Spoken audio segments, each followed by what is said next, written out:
That would be dope, wouldn't it?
Go for it.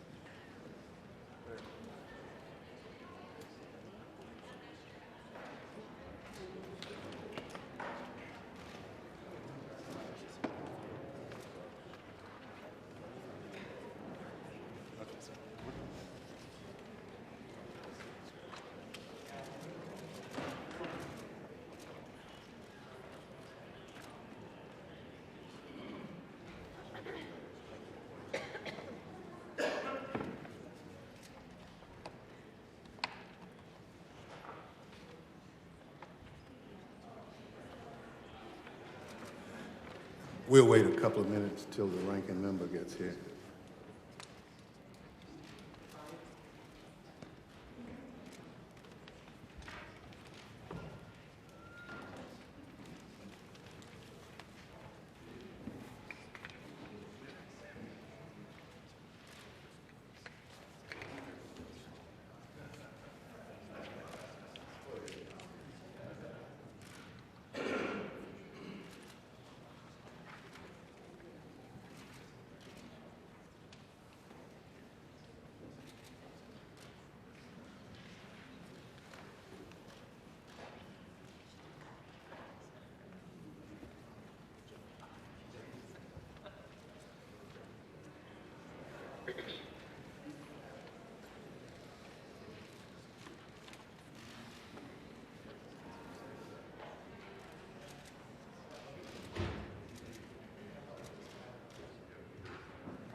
The Committee on Homeland Security will come to order. What I'd like to do is, for the members of the press, we're going to ask that you part where you are right there and get to the side. Take your pictures as you like, but before we begin, we'd like to accommodate the public behind you.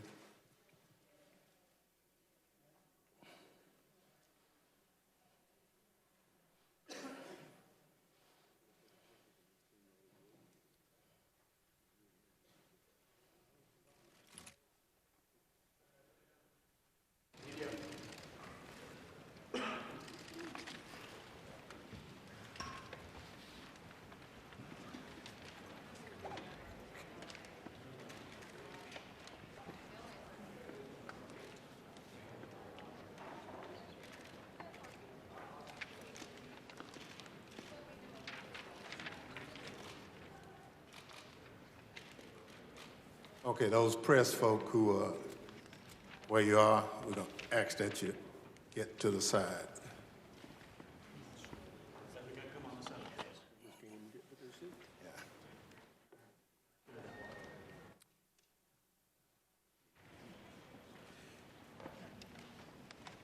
The committee is meeting today to receive testimony on the way forward on border security.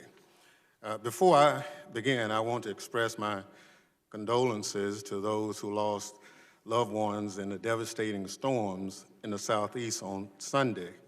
At least 23 people lost their lives and still more were injured in Lee County, Alabama, the ranking member's district.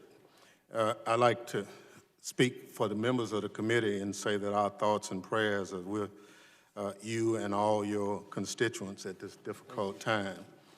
In addition, I'd like to express our sympathies to Congressman Katko in the loss of his father last week.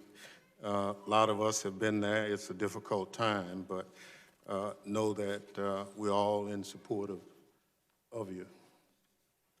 Turning to today's hearing, I note it was been nearly a year since the Secretary of Homeland Security testified before this committee, as well as a number of members of this committee are meeting you for the first time. A great deal has happened in that time. The Department of Homeland Security separated thousands of children from their parents at the border. 2 small children died in the department's custody. The president shut down the federal government over demands for more taxpayer money for a border wall. And most recently, the president declared a non-existent emergency at the border because Congress would not capitulate to his funding demands. Clearly, oversight of the Trump administration's border policy is long overdue. Oh, excuse me. Under my chairmanship, the days of lax oversight of the department by this committee are over. With the hope of informing our hearing discussion on January 4th, 2019, I wrote to Secretary Nielsen asking for documents related to the border wall, the department's interference with asylum seekers at ports of entry, separation of families at the border, and treatment of children in their custody. More than 2 months later, the committee has only received a handful of the requested documents. This is unacceptable. The committee needs this information for its oversight, and the department's failure to provide it raises further questions about this administration's credibility. Let me be clear. I'm prepared to use the tools at the committee's disposal to obtain the information if the Secretary fails to comply. Today, we will look at what the administration has said and done about border security and line it up against the facts. When it comes to border security, what the American people have heard from the Trump administration is misleading at best. The Secretary has said the administration had no policy to separate children from their parents, but internal memoranda makes clear she was aware the administration's policy would require families to be separated. No amount of verbal gymnastics will change that she knew the Trump administration was implementing a policy to separate families at the border. To make matters worse, the administration bungled implementation of a cruel plan, losing track of children and even deporting parents to Central America without their children. The department also began limiting lawful asylum seekers, presenting themselves at ports of entry, driving desperate families into more remote parts of the border, and overwhelming border personnel and resources in those areas. Tragically, 2 young children died when they became ill in custody. Shortly thereafter, the president shut down the government and declared a border emergency, an emergency that does not exist, to get more funding for a wall. The president himself admitted there's no emergency, even as he was announcing his declaration saying, "I didn't need to do this, I just want to do it faster." The president wants to build a wall so there is something to point to or have his picture taken in front of to convince the American people he has border security figured out. Real border security cannot be achieved by building a wall on the southern border, blocking asylum seekers, or separating children from their parents. These things are simplistic solutions that may have political appeal for some, but offer little security value, if any. Indeed, focusing on the southern border to the exclusion of threats elsewhere undermines Homeland Security. Today, the Secretary can choose whether to be complicit in this administration's misinformation campaign, or she can correct the record and start a serious discussion about the way forward on border security. For the sake of our country, I urge her to choose the latter. The chair now recognizes the ranking member of the full committee, the gentleman from Alabama, Mr. Rogers, for an opening statement. Thank you, Mr. Chairman. I appreciate you calling us here today, and thank you, Secretary Nielsen, for being here and for your service to our country. I do appreciate the chairman and his acknowledgement of what happened in my district on Sunday. It really is breathtaking when you go down and see the devastation of a tornado that was nearly a mile wide and stayed on the ground for 70 miles.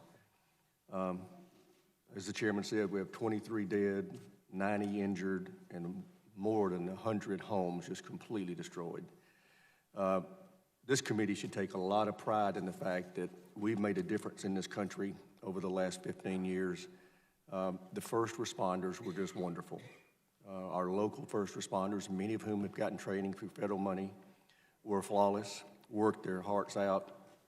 FEMA did a great job. They were ready to go yesterday nearby, kept us informed, and I know they're going to do a great job in the rebuilding. But we make a difference in what we've done in preparing first responders around this country. I know the governor's been in touch working with EMA and the FEMA officials, and they're going to do a great job. But I appreciate your prayers as we try to start the rebuilding now that we've finished the search and recovery. With that, thank you, Secretary Nielsen, for everything your department's doing to assist the citizens of Alabama's 3rd Congressional District. This hearing comes at an important moment. There is a growing crisis at our southwest border. First, changing demographics have created extraordinary challenges for our Border Patrol. In the past, most illegal border crossers were young Mexican men, and our laws allowed us to swiftly return them back to Mexico. Today, we're seeing massive rise in the number of families and unaccompanied children from Central America and beyond. Human smugglers are exploiting the loopholes in our laws and taking advantage of our broken immigration system. Smugglers are telling vulnerable families that their child is their, quote, visa to stay in the United States if they turn themselves in at the border. The smugglers' propaganda is working. Already, family apprehensions in fiscal year 2019 are more than 800% higher than 2013. We're also seeing migrants arriving at the border in groups of record sizes. These massive groups overwhelm everything from the remote Border Patrol stations to busy ports of entry. 70 groups of more than 100 migrants each have been apprehended by the Border Patrol since October of last year, just 5 months, 70 groups. And some of these are just not just 100, they're thousands. And if you're curious, 2 years ago, we only had 2 groups of more than 100 people. That's happened in a short amount of time. Migrants arriving at our border have had a long and arduous journey. The smugglers and traffickers that advertise a ticket in the United States don't care about their victims' well-being. They only care about making money. They lead these migrants into dangerous conditions without a second thought. As a result, Border Patrol projects a 158% increase in migrants needing medical treatment for when they crossed the border from last year. These changing migrant flows place men and women of CBP and Border Patrol in a perilous situation. Our officers are now in search and rescue teams, paramedics are having to serve as rescue teams, paramedics, and family counselors to groups of over 100 strangers at a single time. Gangs and drug cartels are taking advantage of our porous border to bring hundreds of thousands of pounds of drugs into our country. In fiscal year 2018, CBP seized 895,000 pounds of drugs at the border. That includes approximately 2,100 pounds of fentanyl. To put that in perspective, just 2 milligrams of fentanyl are a fatal dose to a person according to the DEA. 2,135 pounds of fentanyl represents a lethal dose for 484 million people, more than the entire population of our country. That equals, if that isn't an emergency, I don't know what is. And contrary to what some say, CBP actually seizes more pounds of drugs between ports of entry than at ports of entry. Since FY 2012, CBP has seized more than 11 million pounds of drugs between ports of entry compared to only 4 million pounds at ports of entry. Mr. Chairman, we have to stop the flow of illegal immigrants and community-destroying drugs across our southwest border. We must put an end to the transnational gangs that profit off these illegal enterprises and bring crime to American streets. The only way to do that is to secure the border. And we need an all-of-the-above approach to border security that includes manpower, 21st century technology, and barriers. With this approach, we will deter human trafficking, human smugglers, and others from crossing hundreds of miles of open desert with innocent children and putting those children in grave danger. Fewer drugs will make it into the United States, saving lives and making our community safer. We know an all-of-the-above approach works. In areas where we have built a wall system, illegal traffic has plummeted. In San Diego, illegal traffic dropped 92% after the barrier was erected. In El Paso, illegal traffic dropped 95%. And in Tucson, illegal traffic dropped 90%. Let's build on this success. Border security and keeping Americans safe used to be priorities for both our parties. I've been on this committee since, just like the chairman, since its inception. We never argued about whether barriers worked until Donald Trump wanted them. This is not rocket science. Now that many of my Democrat colleagues are going to be calling for the abolition of ICE, and I don't understand that. Rather than use this hearing to score political points, I encourage my colleagues to take this opportunity to hear from the Secretary herself about the challenges at our border and what the committee can do to address the changing dynamics as I've just described. I welcome the Secretary's testimony and the excellent work she's been doing for our committee, and I thank the Chairman for the time and yield back. Thank you very much. Other members of the committee are reminded that under the committee rules, opening statements may be submitted for the record. The chair also wishes to remind members of the committee and members of the audience that Rule 10A prohibits breaches of committee decorum and allows the chair to respond accordingly. With that, let me introduce our witness today. Secretary Kirstjen Nielsen has been the Secretary of Homeland Security since December 2017 and was last before the committee in April of 2018. I want to thank her for joining us today and look forward to her testimony. I now ask the Secretary to rise and be sworn in. Please raise your right hand. Do you swear or affirm under penalty of perjury that the testimony you're about to give is true and correct to the best of your knowledge, information, and beliefs, so help you God? I want to thank the Secretary. Without objection, the witness's full statement will be inserted in the record. I now recognize the Secretary to summarize her statement for 5 minutes. Chairman Thompson, Ranking Member Rogers, and distinguished members of the committee, it is my honor to appear before you today. Before I begin, I want to note that our department has many missions. Our people work tirelessly every day, around the clock, to strengthen the safety and security of the American people against terrorists, transnational criminal organizations, hackers, rogue nation states, natural disasters, and more. I want to applaud them always for their extraordinary vigilance in protecting us all from persistent and emerging threats. But today I want to focus on one core mission in particular, our duty to secure our borders. This is one of the highest priorities of our president, this administration, and my department. Indeed, it is among the most fundamental responsibilities of any sovereign nation. I want to start by stressing that our country remains a beacon of hope, freedom, and opportunity to the world. We welcome more immigrants, temporary workers, and foreign travelers every year than any other nation on earth. Each year, more than 1 million people become lawful permanent residents of the United States. Legal immigration has been a bedrock of this country. We want to strengthen legal immigration and welcome more individuals through a merit-based system that enhances our economic vitality and the vibrancy of our diverse nation.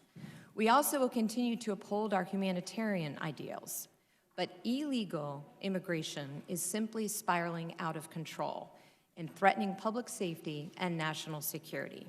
We face a crisis, a real, serious, and sustained crisis at our borders.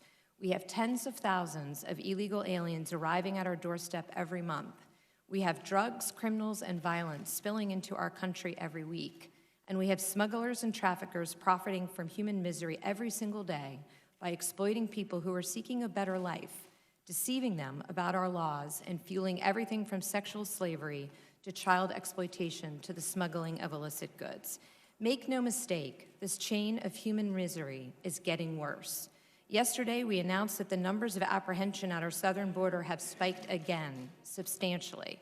Since late last year, we have been seeing 50 to 60,000 migrants arrive at our southern border each month.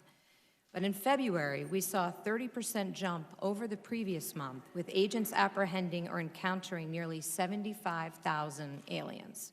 This is an 80% increase over the same time last year. And I can report today that CBP is forecasting the problem will get even worse this spring as the weather warms up. The projections are dire. The agency is now on track to apprehend more migrants crossing illegally in the first 6 months of this fiscal year than the entirety of FY17. And at the current pace, we are on track to encounter close to 1 million illegal aliens at our southern border this year. Our capacity is already severely restrained, but these increases will overwhelm the system entirely. This is not a manufactured crisis. This is truly an emergency. What's different about the current migrant flows, and this is important, is not just how many people are coming, but who is arriving. Historically, illegal aliens crossing into the United States were predominantly single adult males from Mexico with no legal right to stay, and who we could quickly detain and remove within 48 hours. But in recent years, we have seen the numbers of vulnerable populations, children and families, skyrocket. Over 60% of the current flow are family units and unaccompanied alien children, and 60% are non-Mexican. Because of outdated laws, misguided court decisions, and a massive backlog of cases, we are often forced to release these groups into the United States, and we have virtually no hope of removing them in the future. And importantly, our ability to help those truly in need is severely limited. The vast majority of these individuals are from Central America. While many of them initially claim asylum and are led into the United States, only 1 in 10 are ultimately granted asylum by an immigration judge. Unfortunately, when it comes time to remove the other 90%, they have often disappeared into the interior of our country. Smugglers and traffickers have caught on, realizing that the outdated laws, lack of resources, and bad court decisions effectively give them a free ticket into America.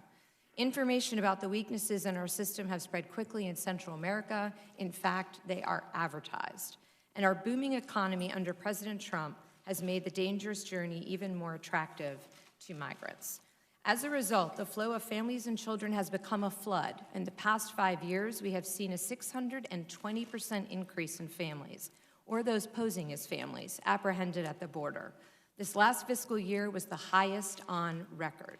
And of great concern to me is that the children are being used as pawns to get into our country.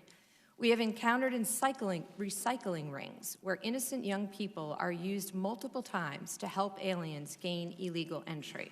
As a nation, we simply cannot stand for this. We must fix the system. Today's migrant flows have created a humanitarian catastrophe.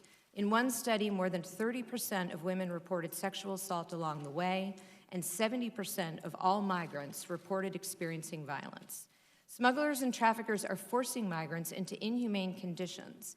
demanding extraordinary sums of money and putting their lives in danger. And vulnerable populations, especially children, are coming into DHS sicker than ever before.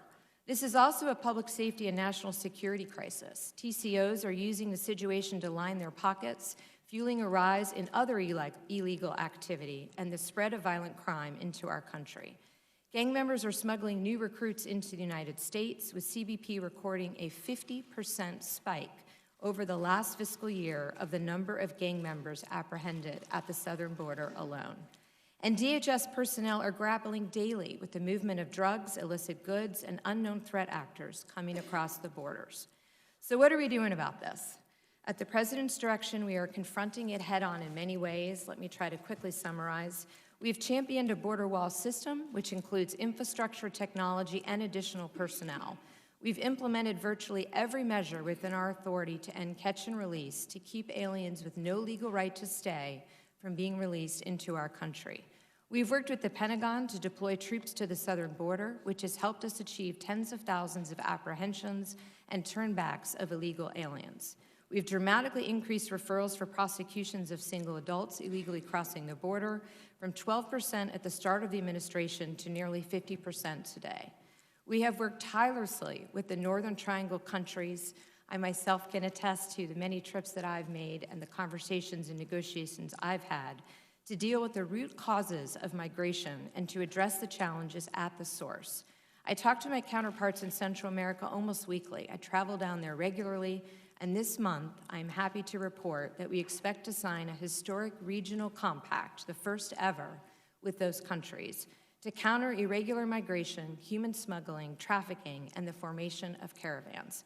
This is something I've been pursuing for years, and it will have a real effect on this crisis. We've stepped up efforts to protect women and children from being abused, kidnapped, sexually assaulted, and exploited upon the dangerous journey, and we're doing more to dismantle TCOs, including through concerted interagency action and deeper foreign partnerships. We've intensified operations to seize illicit drugs, especially opioids, as they are smuggled into the U.S., including through the deployment of new technology. We're putting in place important measures to reduce asylum fraud so we can better help those who are truly fleeing persecution. This includes having certain individuals wait in Mexico until their claims are processed and where they are afforded humanitarian protection to ensure that the flow is safe and orderly. But it's simply still not enough. We need Congress to act so that we can take operational control of the border, as Congress directed us in law to do, to protect vulnerable populations, to reduce the life-ending flow of drugs into America, and to confront the scourge of human trafficking. Without congressional action, America's borders will never be secure. Until we deal with the outdated laws that contribute to this problem, the situation will only get worse. Simply put, the laws are not keeping up with the migrant flows. The gaps in the system are obvious. Just as laws must be revised to address technological advances and emerging threats, so too must the laws be changed to address vastly different circumstances at the border. If migrants arrive with children, we can only detain them for days and then we have to release them. Even when they have no legal right to stay, we cannot keep them together as a family. Please summarize your statement. Please.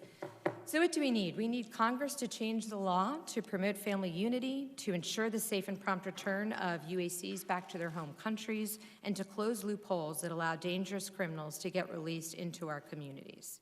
I'm happy to, in response to questions, talk more about our activities with the Northern Triangle, but I would just like to conclude my remarks by asking for Congress to work with me. I'm happy to meet with anyone that has a suggested solution.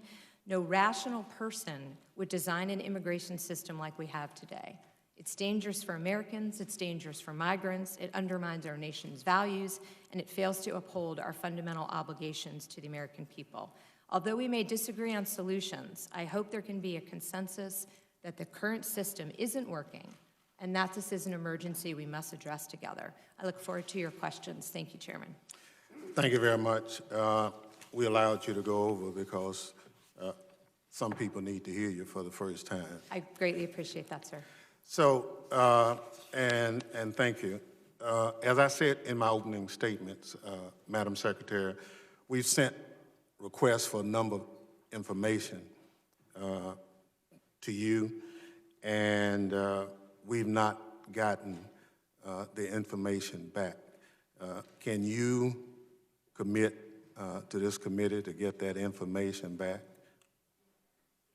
Apologies. Yes, sir. And it's in detail. It's not where it needs to be, so I want to encourage you there. Asylum seekers.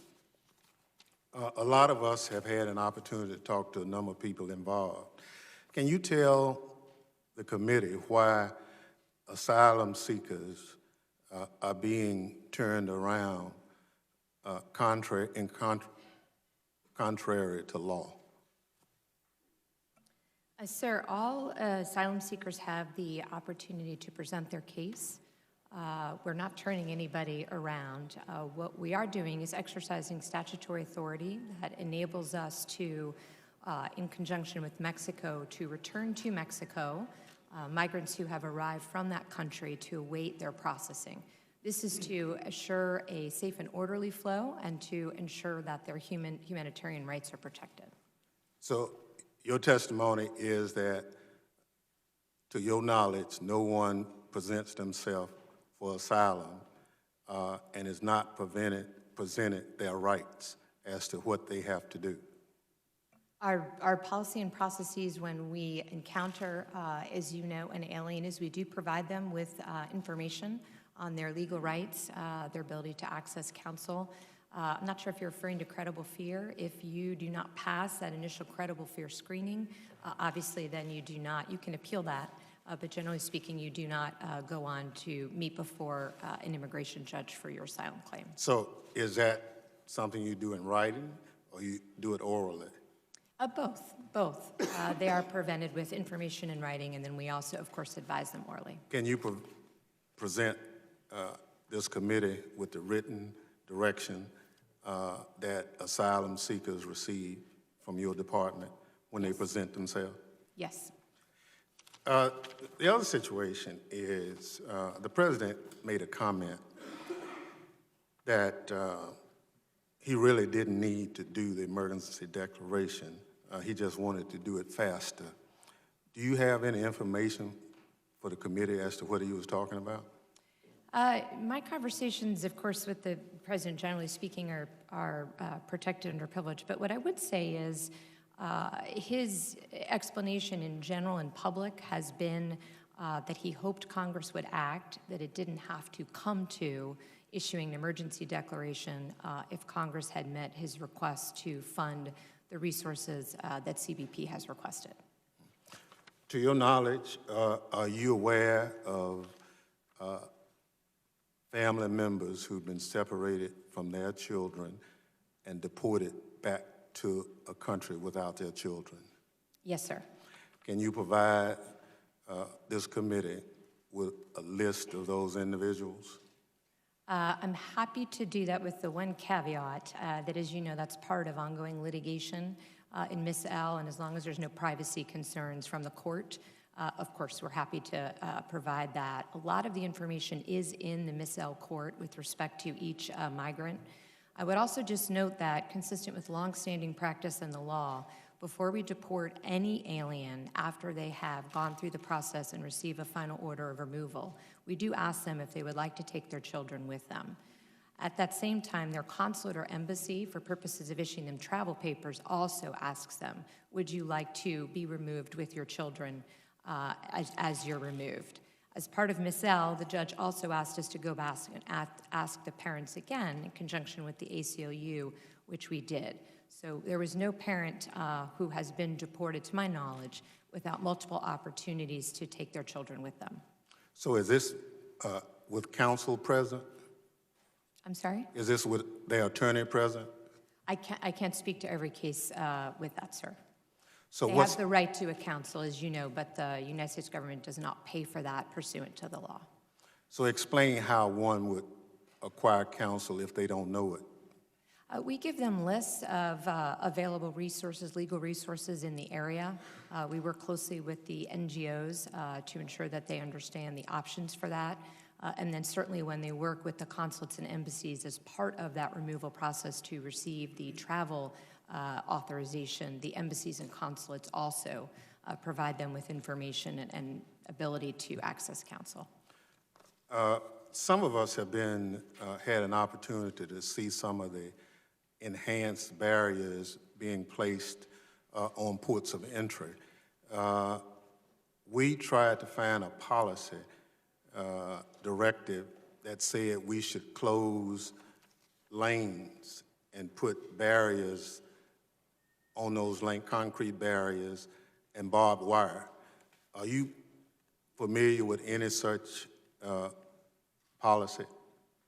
The general direction for the safety of the migrants and the officers who work at the ports of entry is to ensure a controlled environment, particularly after we saw the violence from one of the caravans in the fall.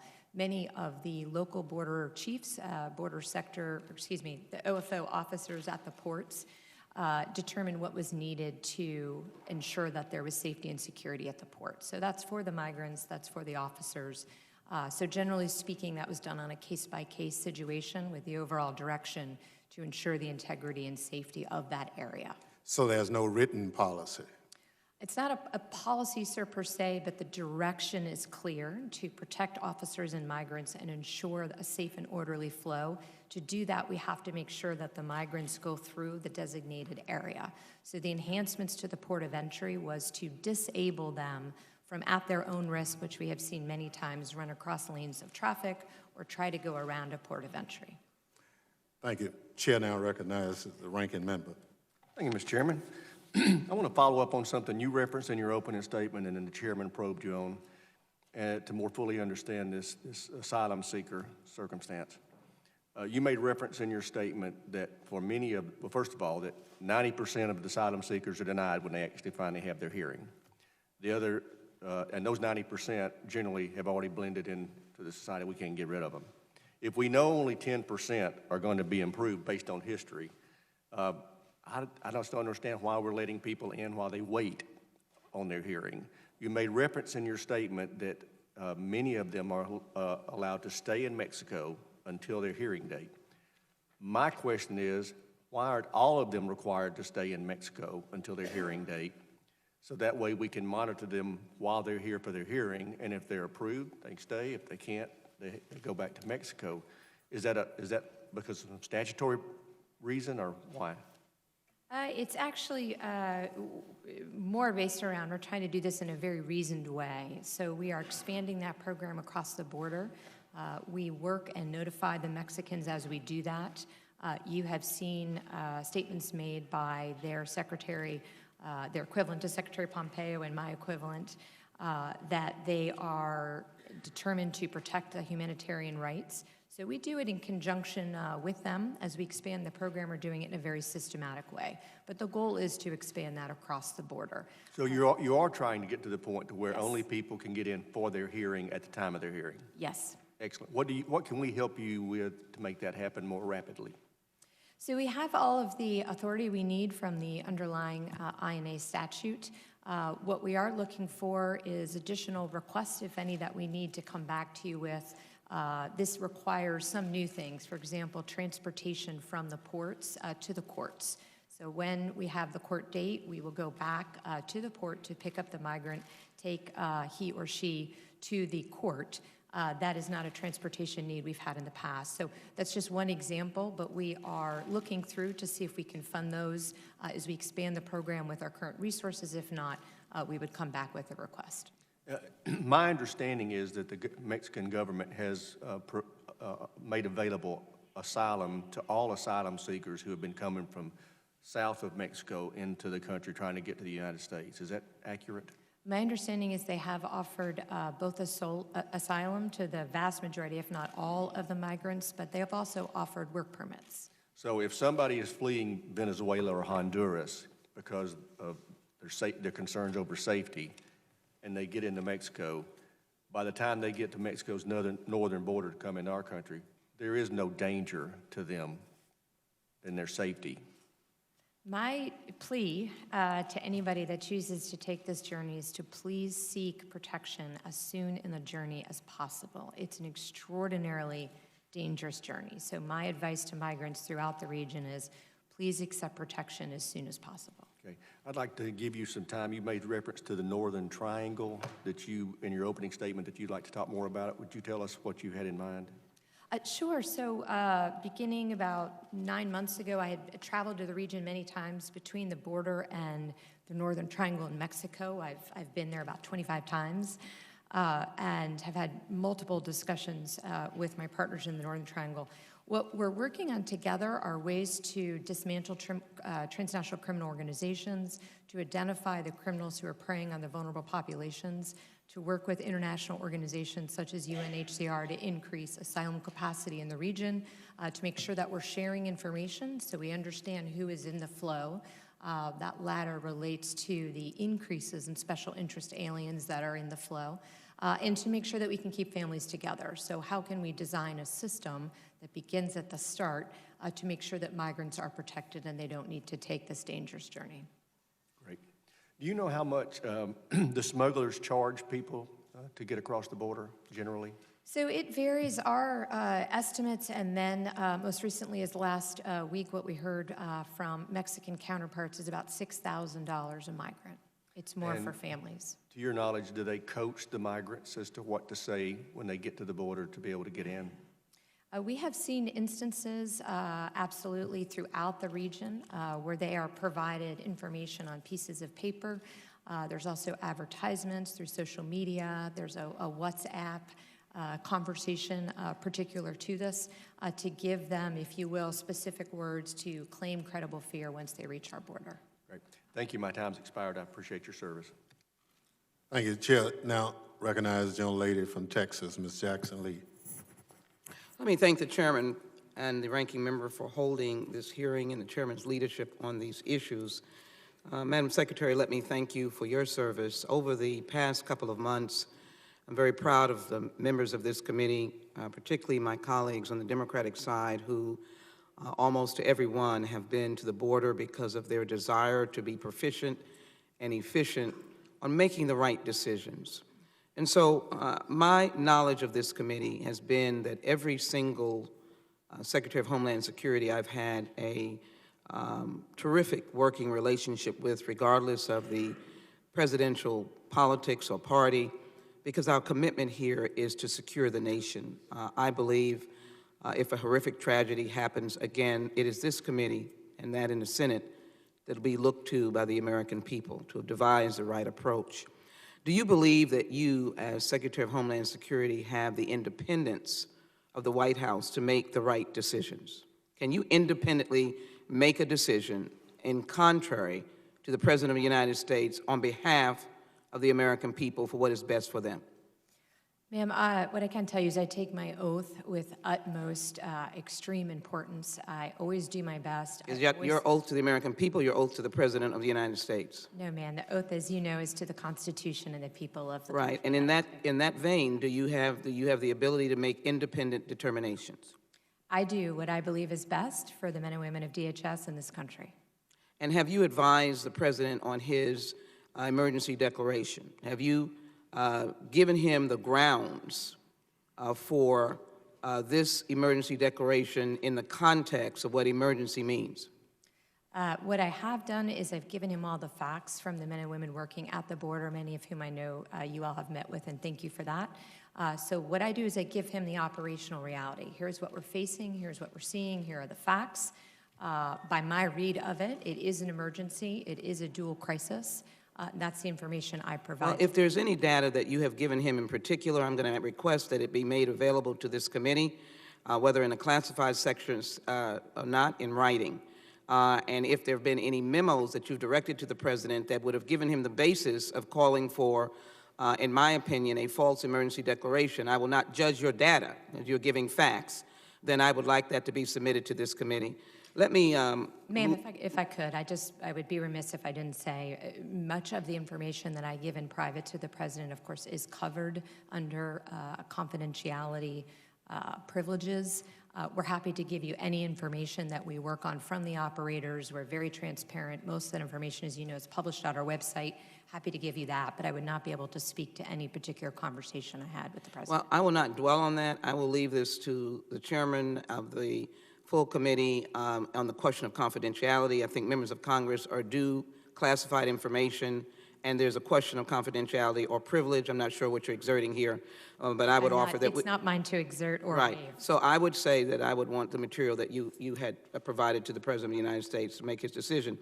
Let me ask you, do you have a census of all of the children that are being detained in the various facilities, both the ones at the border and others that are in partnership with HHS?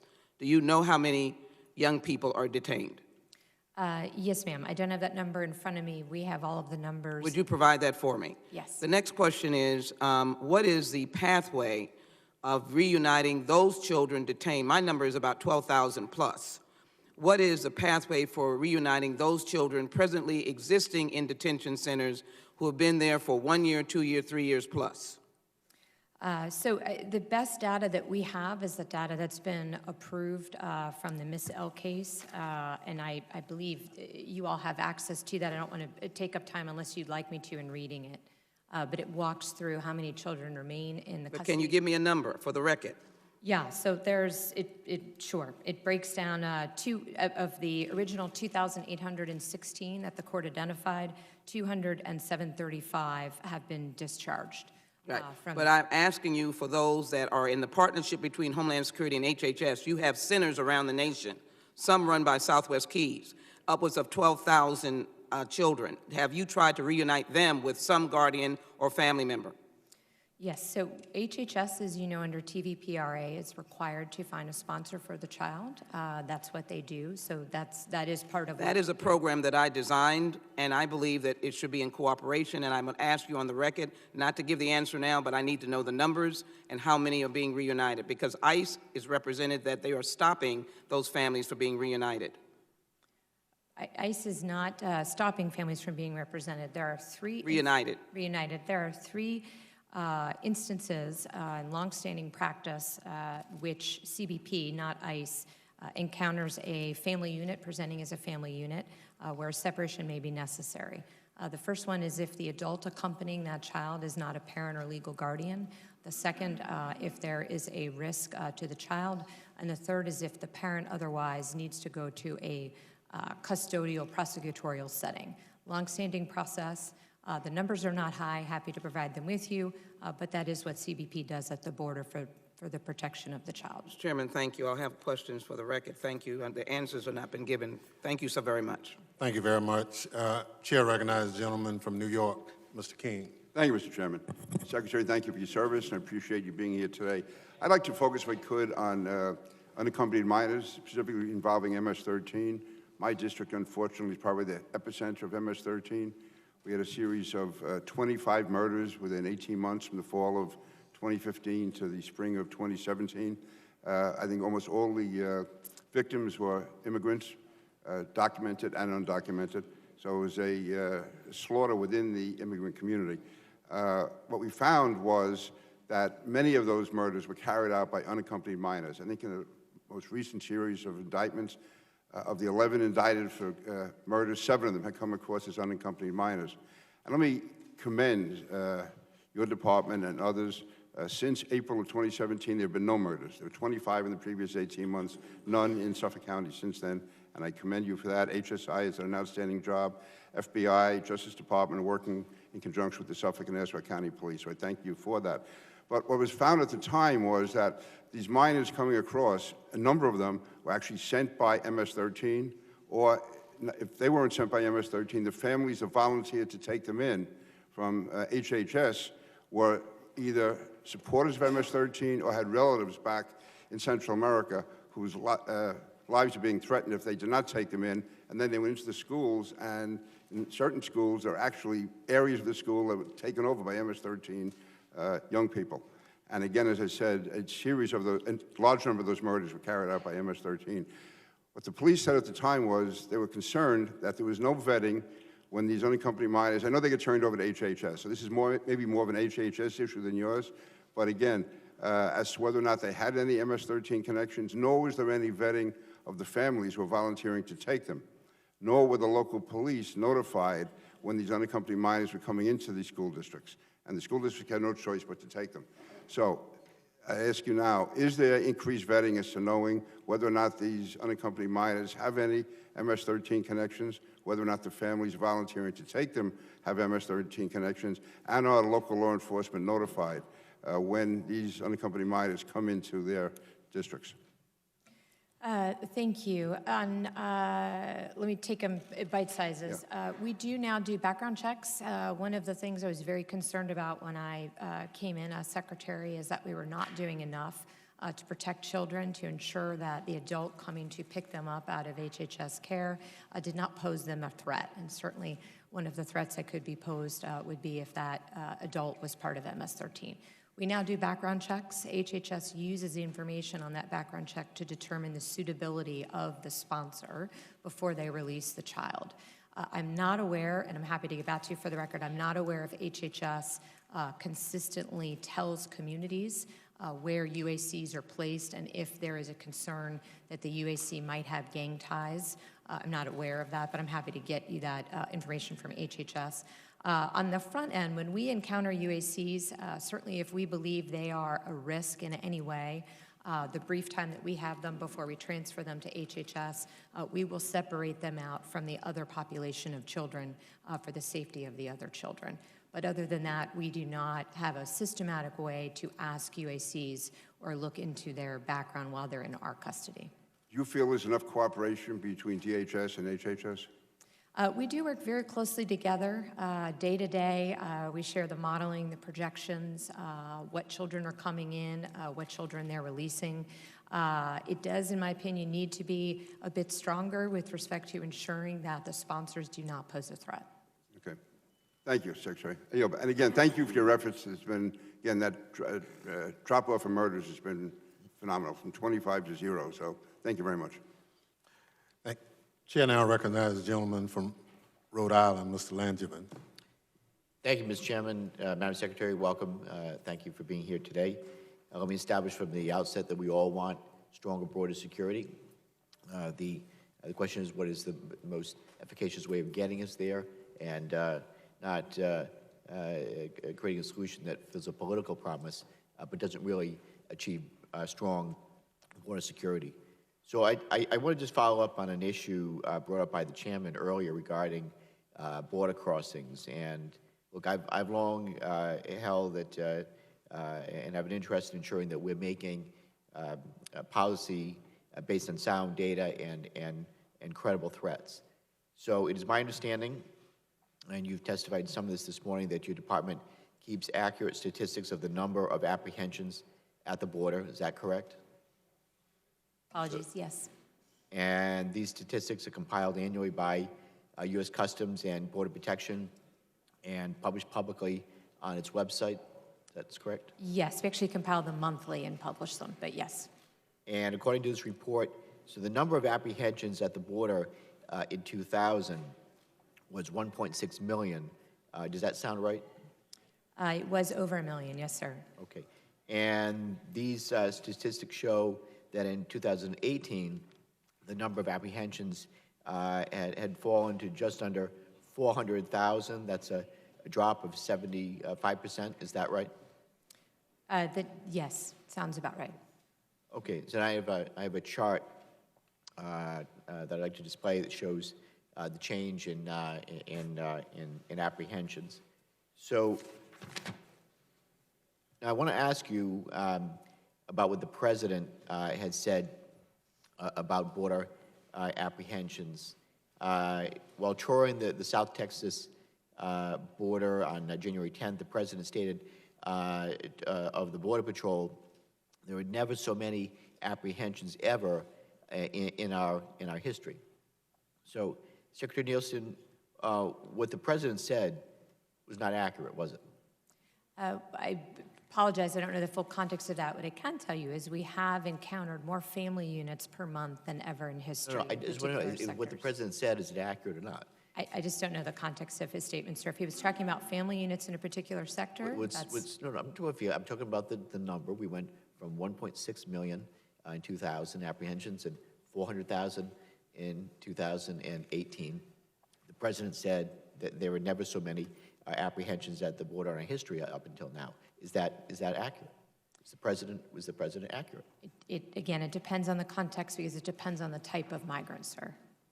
Okay, it's either, the 400,000 figure is either accurate or it's not. If it's accurate, then the president was not accurate. Is that correct? Again, we've had monumental high numbers in some areas of the border. Mr. Chairman, I'm just trying to get a yes or no. Sir, I just don't know the context of his statement. Okay. So I'm trying to give you my most accurate testimony. What I can tell you is that in some places, we have had record months of families. In some areas, we have had record numbers of apprehensions. Okay, well, The gentleman, yeah, I think he's asking for the total number, not a selected category. The total number, we are on track for this year for 900,000 apprehensions at the border. But that wasn't the question. Okay. is the president misleading the American people? Is he accurate in what he's saying? It's the largest amount of detentions, or is it not, apprehensions at the border? In some categories, we have had record-breaking apprehensions. Okay. Well, the president's claim, in the way I read it, is misled the American people. It gave the public fundamentally flawed factual information on a key border question.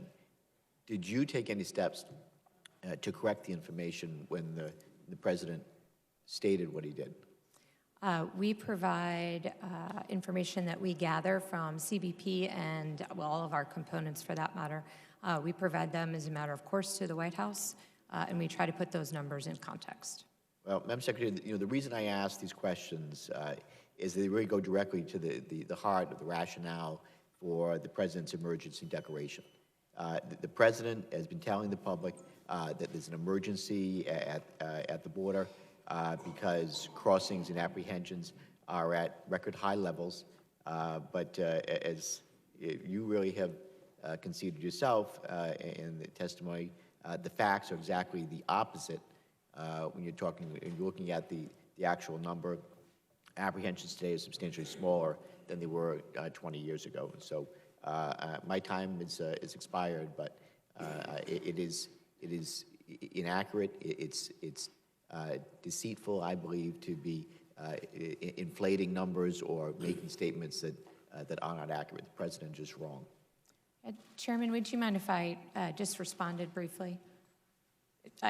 What I would say, sir, if the larger question is about the emergency, unfortunately, what we're seeing is a very different situation. So it's not just the number. It's the abuse of the migrants along the way. It's the sexual abuse. It's the violence. It's the new phenomena that we see of large groups coming, which the system was not prepared to care for. Many of our facilities were made for maybe 100 people a day. We're seeing 1,800 family units in a given sector on a given day. So when you put all of the facts together, the problem is not just the vastly increasing numbers, and again, we jumped another 30% from last month, but it's the type of migrant that our system is not set up to protect. Originally, it was single adults from Mexico. Now it's mostly Central Americans, and the vast majority are vulnerable populations, which are families and children. All of that together is a crisis because the system is not built for that type of flow. Well, Mr. Landsman, we'll follow up with some more direct information on that. And I would ask the Secretary if yes or no would be very helpful in some of the questions that you asked. And I think that's what Mr. Landsman was really trying to get to, not anything else. Chair recognizes the gentleman from Texas, Mr. McCall. Thank you, Mr. Chairman, and Madam Secretary, welcome to this committee. I've been following the border probably longer than I care to. Back when I was U.S. Attorney, Western District of Texas, to 15 years on this committee, chairman of this committee. Hard to get a good solution But I can tell you, at least as I see it, and I just want to get your understanding that the threat has changed. It used to be in the old days we had predominantly males crossing for work. Now we have more family units than ever crossing because the coyotes understand the legal loopholes that we talk about, and they now know how to exploit them, and they're making a heck of a lot of money off it in the process and putting children in harm's way up that dangerous journey as they go northbound. In fact, in February, I think the apprehensions were 76,000 immigrants that were apprehended at the border. Then you throw on the fentanyls, the meth labs, dangerous drugs coming into this kind of human sex trafficking. I think it is a crisis. I think the president's correct in saying it's an emergency and that we need dire action now. I'm disappointed we didn't pass the Goodlatte-McCall bill last November. I think it would have solved a lot of these problems. But there were about every Democrat voted against it and 20 Republicans voted against it. That was a historic opportunity, and here we are talking about this problem when we know that the laws are the magnet that draw them into the United States of America. And until Congress acts, and I look at you and I feel not sorry, but it's not your fault. It's Congress that's failed to act to solve this problem. And until Congress acts to solve the problem, we're going to continue to have this constant problem on our border. I think the president's doing everything he can in a creative way as well to get security down there that I think is very important. But I want to also talk about root causes. You talk about the Northern Triangle. You spend a lot of time down there. I'm going down with put my foreign affairs hat on. The chairman of the Foreign Affairs Committee and I are going down to Colombia, to Venezuela. You got 3 million migrants coming out of Venezuela into Colombia, and they're probably going to start heading up north. This is a humanitarian crisis at its worst. We're going down there, and we're also going to go to the Northern Triangle. Can you tell us the latest on the Central American Security Initiative and how we can stop these families from paying $6,000? You must be very desperate to say, here, Coyote, I'm going to give you $6,000 to take my child up north. Very desperate situation. What can we do to stop that desperation? I would just, in the time that I have, let me just give you a couple examples, and I can also refer back to a question that Congresswoman Jackson Lee asked me. The number of unaccompanied children is part of the humanitarian crisis. These are children whose parents decided to send them alone on a very, very dangerous journey at the hands of, most often, smugglers and coyotes or traffickers into the United States.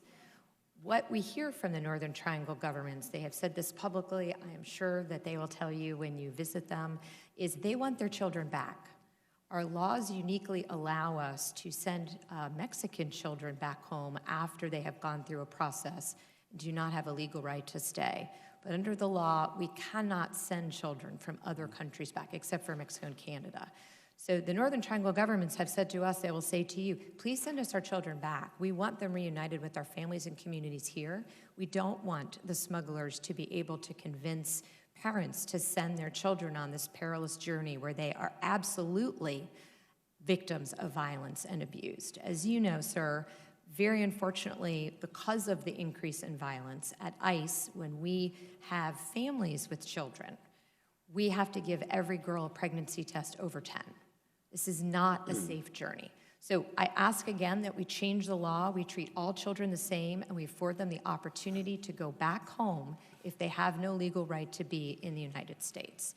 The other part of this that I think we need to do is we need to find a way to be able to keep families together. Families need to be able to be kept together, go through the process. If they have a legal right to stay, we will welcome them here. If they don't have a legal right to stay, the most humanitarian thing to do is to remove them efficiently and effectively.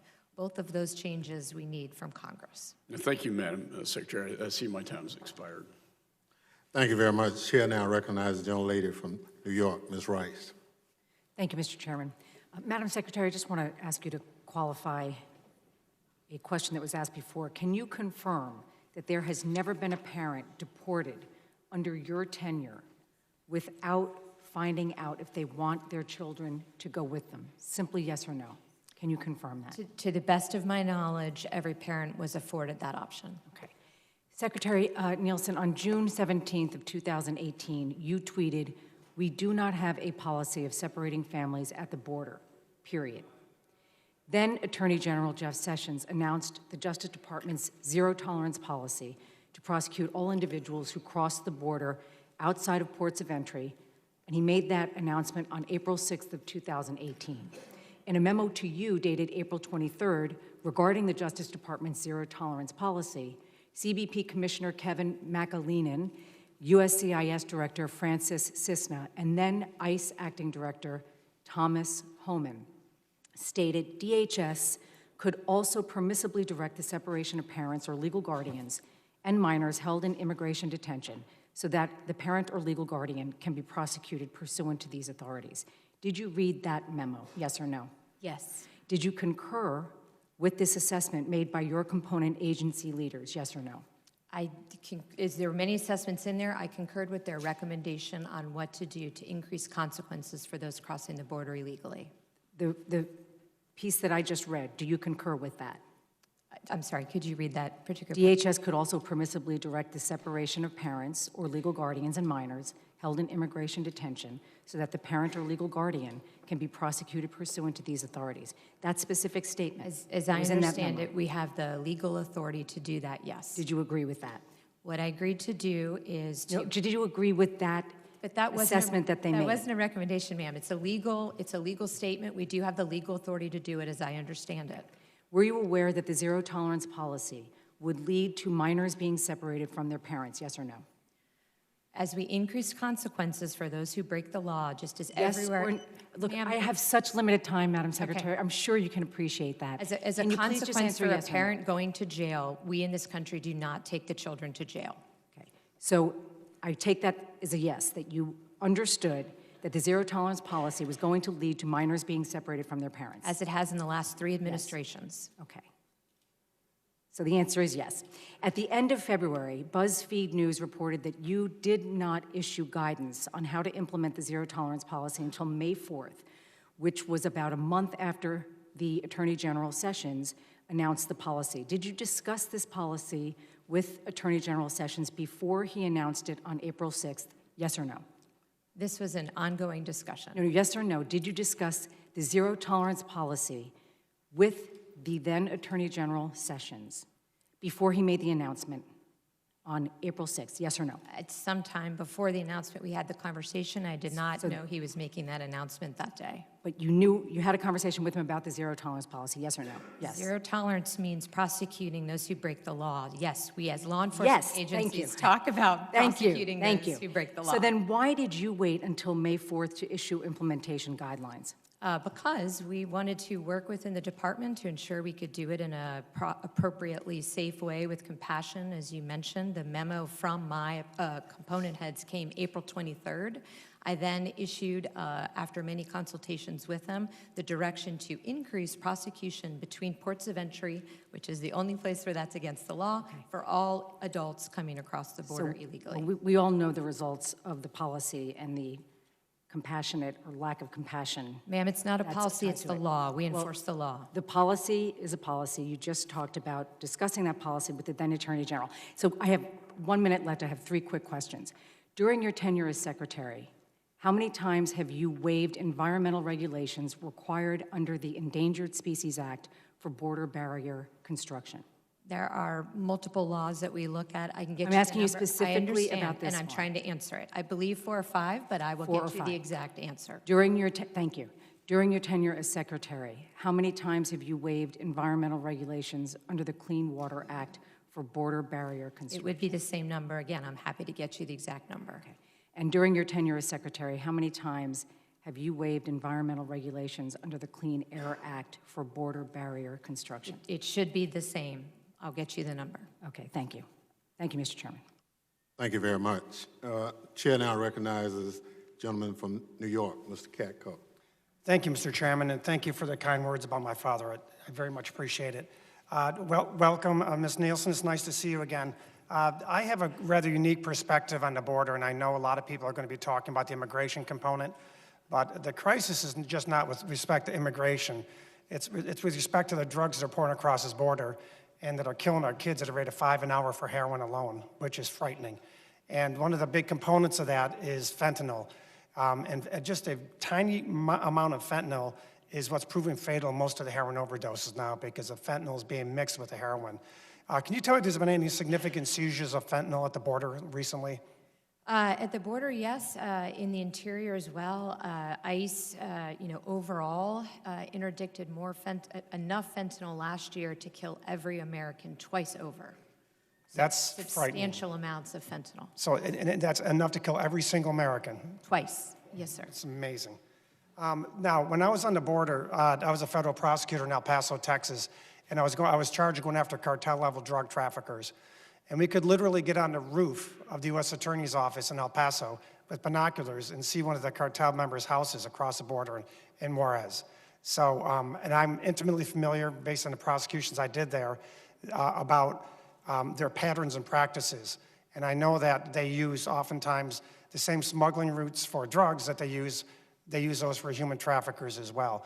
But I also know that when you beef up security and you beef up scrutiny at the ports of entry, at least back when I was there in the mid-90s, that they often just simply went around and avoided the ports of entry. Can you tell me, is that still holding true today, where if you put a pressure point in one place, they find the other holes in the border and go across there? Yes, sir, that is still true. Okay. So with respect to that, isn't it fair to say it's important that if you increase the scrutiny at the ports of entry, which is absolutely critical, that you also need to beef up the other parts of the border with barriers where necessary and sensors and all the other things? It's not an either or. That's exactly right. That's my point. Yes. Okay. So I think it's incumbent when we have this discussion to understand that we all agree on both sides of the aisle that beefing up the ports of entry and the security and using the highest technologies we can there is critically important. I was always amazed at the ingenuity of the drug traffickers in secreting the drugs and humans in vehicles coming into the ports of entry. So we got to do that. But as soon as you do that, they're going to go out to the areas where the weak points are. Can you tell me where some of the weak points are now that need barriers? Sure, particularly in the Rio Grande Valley, which is one of the areas that we will focus on with the new border funding. El Paso is a particular area where we see increased flow, particularly with the number of families. It's well over 1,000% increase in families traveling through that particular area. And of course, when I say El Paso, I mean the sector. El Paso sector, I understand. Yes, sir, through the ports of entry. Those are the two main areas. As you know, we have a border security improvement plan that we provide, that we update each year, and we go in a risk-based way as to where those smuggling routes and violence are. Now, the barrier that's being contemplated, that's been a subject of much consternation over the last several months, it's not for the entire southern border, is it? No, sir. And how much are we really talking about? How many more additional miles of barrier are we talking about? At 700, a little more than 700. And is it fair to say that up until this administration, it's been a pretty bipartisan agreement that barriers are needed at certain points along the border? Yes, sir. Okay. I want to switch gears, if I may, just for a moment. With respect to cybersecurity, which I'm the ranking member of that subcommittee right now, there's a bill that we're going to be submitting next week that suggests and asks that a cybersecurity and infrastructure advisory committee be created, similar to what we did with TSA and the ASAC committee. Are you familiar at all with that bill, and do you think that an advisory committee is necessary? So we're happy to work with you on that. We do have a critical infrastructure advisory council already. But we have been looking into whether we need something that can focus more specifically on cyber because it is a unique expertise, as you well know. So we're happy to continue to have our staff work with you on technical assistance on that. Right, and it's fair to say that cybersecurity is probably one of the biggest threats to our country right now overall, and so the more we can have information flowing going back and forth between the stakeholders and Homeland Security, the better it's going to be. Yes, sir. I know it's not the particular topic today, but I will just say, as I have said before, the threat to cybersecurity is blinking red. It is absolutely one of, if not the highest threat that we've faced in the homeland. Thank you, Ms. Nielsen. I'll yield back, Mr. Chairman. Thank you. Chair now recognizes the gentleman from California, Mr. Correa. Thank you, Mr. Chairman, and thank you for holding this most important hearing. And Secretary Nielsen, thank you very much for being here as well, ma'am. I just wanted to very quickly follow up with some of the comments made from my learned colleague from New York, Mr. Katko. Ma'am, would you say, as you continue to squeeze the southern border, are we going to look, there's so much money in drugs now. Yes, sir. You just came back from the Northern Triangle, and you know what's causing all kinds of problems is our U.S. dollars corrupting those systems in Central America. So as you continue to squeeze the southern border, would you say our seaports are also going to be susceptible as being areas of smuggling, and possibly the northern border, the Canadian border? Would you say that is also a place that could be used, if not now, but in the very near future, by smugglers to bring in drugs? We do it all based on risk, but yes, sir, criminals will find a way, unfortunately, to do whatever their criminal act is. As long as we keep paying for those, unfortunately, those illicit drugs, people are going to find a way. The drug demand is a very large problem, yes, sir. Thank you. I'm going to shift very quickly, ma'am. And last year, Secretary Nielsen, I sent you a letter regarding family separation, dated June 20th, 2018. I've not gotten a response yet from your office that's satisfactory. These are black and white questions. I resubmitted this letter to your Border Patrol Chief, Carla Provost, last week, and I'm going to submit the same letter to you today. And I'm hoping that we can work together to find some answers to these questions on family separations.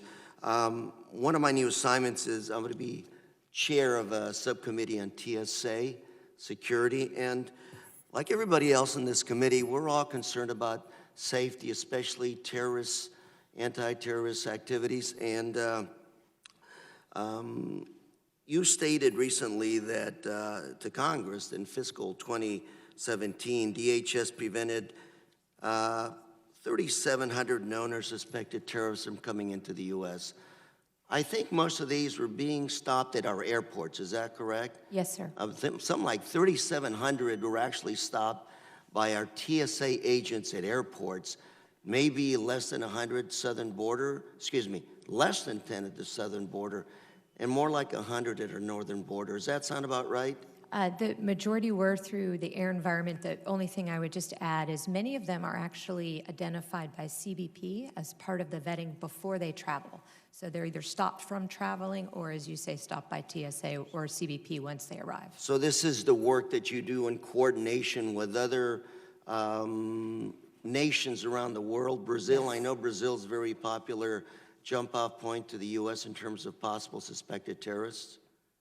Brazil has a much more open visa enterprise, and so because of that, yes, sir, we do see it being exploited, unfortunately. The reason I ask this is because I want to do a deeper dive into some of these numbers to really put our resources where we really need to focus on stopping terrorists. In fiscal year 2018, open source reporting by CBP data, only 6 suspects caught at the southern border. And I presume you continue to have the vast number being stopped at our airports. So I can't speak to the, as you can understand, I can't speak to the particular number of terrorists stopped at the southern border because that is classified, at least not in this setting. Correct, and I will look forward to working with you in a classified setting to address these issues. Would be happy to. Just real quickly for perspective, though, yes. What I would say is, there's another category called special interest aliens, where those who've been identified as individuals who travel or have other aspects that are very similar to a terrorist. We do see increasing numbers of those coming throughout the system. But and let me say, I'm running out of time and want to work with you on these issues. Understood. Again, deeper dive. But our TSA officers, I'm concerned because TSA was put together after 9/11, and they were actually being paid by the airports at that time. And now we find out TSA officers have to be professionals. They have to be well-trained because we see where the challenge is when it comes to stopping terrorists coming into the U.S. So I look forward to working with you and coming up with a package of some of these officers to make sure they're the best of the best. And finally, I wanted to say I was in the Northern Triangle, I think the day or so before you were there. Yes. And I want to hats off to those Northern Triangle countries trying to work with us. I know Honduras, for example, the jump-off point to a couple of those caravans. President of Honduras told us that 90% of that first caravan, those folks had actually been returned to Honduras. Second caravan, about 5,000, 60% had actually been returned, and the rest has actually stayed in Mexico. And what I'm trying to say, if I'd make my factual points, if I had more time, is this is not a border issue. This is a regional refugee challenge. My colleague, Mr. McCall, talked about all the refugees from Venezuela to Colombia, but this is a refugee issue. Mexico, I understand, is holding a lot of those refugees and offering them, in your words, permits to stay, work permits. And I'm hoping we can turn the discussion from building a wall to border security to addressing a refugee crisis in this continent. And the one, if I may, Mr. Chairman, the one word people in Central America kept repeating to me was, folks in Central America want hope. Hope for a better life, a better job, some security. And I hope we can sit down and put the political rhetoric aside and focus on giving these human beings a little bit of hope of staying and building lives. Mr. Chair, I yield. Thank you very much. Chair now recognizes the gentleman from North Carolina, Mr. Walker. Thank you, Mr. Chairman. Thank you, Secretary Nielsen, for being here today. Secretary Nielsen, what is the volume of drugs that is coming through the southern border illegally? I don't have the exact figure at my fingertips, but it's going up, particularly cocaine, methamphetamines, and unfortunately fentanyl. Our numbers show since fiscal year 12 about 15 million pounds seized. Does that sound like that's in the ballpark? It does, but it sounds like it might not include the Coast Guard, which would be a whole 15 other million issue. pounds. Would you say that's a crisis, 15 million pounds? Yes, sir. We talked about fentanyl a little bit earlier. Drugs so powerful that less than 5 pounds can kill over 1 million people. Our numbers show that almost 1,700 pounds in fiscal year 2018. Is that somewhere in the ballpark? Yes. Would that be a crisis to the DHS? It is, because it's an extraordinary danger to our communities, but it's also a danger to those who are inspecting packages. We've spent a lot of time on training. We had to do a lot of things differently, even for the dogs who were dying just by virtue of breathing the fumes from the fentanyl. We've talked about the massive amount of individuals or people coming across the southern border. Do you have any estimates per year what that looks like? We are on track right now to be at 900,000 this year. Okay. Our apprehensions of family units went up around 30% from last month, and the same for UACs. This is those are the two vulnerable populations that are aliens of accompanied alien children increasing or decreasing right now? They are increasing extraordinarily rapidly, are dramatically increasing. Yeah, I think in the fiscal year 2018, the number was 107,000. Already, the first 4 months of fiscal year 2019, that starts in October, is 99,000. Now, have you had a chance to meet former DHS Secretary Jay Johnson? Yes. Okay. I wonder if he would also consider this a crisis, because since the previous administration, that number has increased 572%. My question, at what point does it become a crisis? Sir, if you ask the men and women of DHS, they would tell you when one migrant dies, when one person is not afforded the opportunity to efficiently claim asylum, they would tell you for a community that has been the victim of violence due to criminals that come in that flow, they would tell you it just takes one. It takes one terrorist, it takes one criminal to ruin a family's lives, and it takes one overdose to kill an American. Did you have any idea of the level of how difficult and dangerous the issue was just a few years ago before you took the position, or has this been something that's been sort of a knowledge that you've ascertained since you've been in the position of secretary? Before becoming secretary, did not have the opportunity to speak in detail to the men and women on the front lines, and no, I was not aware of how dangerous the situation it is. Do you think most Americans truly understand how dangerous this situation is? I do not, no. If most Americans had a chance to go to the border, would they consider this a crisis? Yes, sir, just by the pure numbers coming in and our inability of the system to properly take care of them. What kind of job do you say the men and women that work for Immigration's Custom and Enforcement, ICE, what kind of job on the front lines are they doing? Extraordinary. They work every day, many times at risk of their own lives. Assaults on Border Patrol agents continue, on Border Patrol officials continue to arise. They do it with compassion. They live in these communities. They enforce the law, but they want to make sure and continue to ask me, to ask Congress to change the law so that the system can be more humane. You know, we talk a lot about as far as people having input who actually are on the front lines doing the work. According to our numbers in 2017, we talk a lot about children, and we should. We should make sure that we restore as many children as we can. I did hear the 3 reasons of why that may be a problem. Sometimes prosecutorial, the guardian poses a risk, or there's another issue that you had to take a look at. But according to our numbers, there were 906 children that were rescued from exploitation just in 2017. Does that number match your numbers as well? Yes, sir. Human trafficking, child exploitation are something that we're working on. We're about to release the first ever DHS strategy to combat that. But yes, the numbers are going up. So all of these numbers continue to go up, whether it's the human trafficking, or whether it's the drug smuggling. The former colleague just talked about the more we squeeze the border. Well, evidently, the numbers continue to rise. So as we look at all these numbers, in summary, can you tell the American people that this is not a manufactured crisis, this is a legitimate national emergency? This is a legitimate national emergency. This is a twin crisis, and we can do better as a country. We have to have a system where we can protect vulnerable populations, we can secure our border, which is our sovereign responsibility, we can protect communities while facilitating legal trade and travel. Thank you, Mr. Chairman. Thank you. Chair now recognizes the young lady from New Mexico, Ms. Tara Small. Thank you, Mr. Chair. Secretary Nielsen, I am the only member on this committee that represents a southern border district. In fact, it includes 180 miles almost of that southern border, and a lot of it is remote, rugged terrain.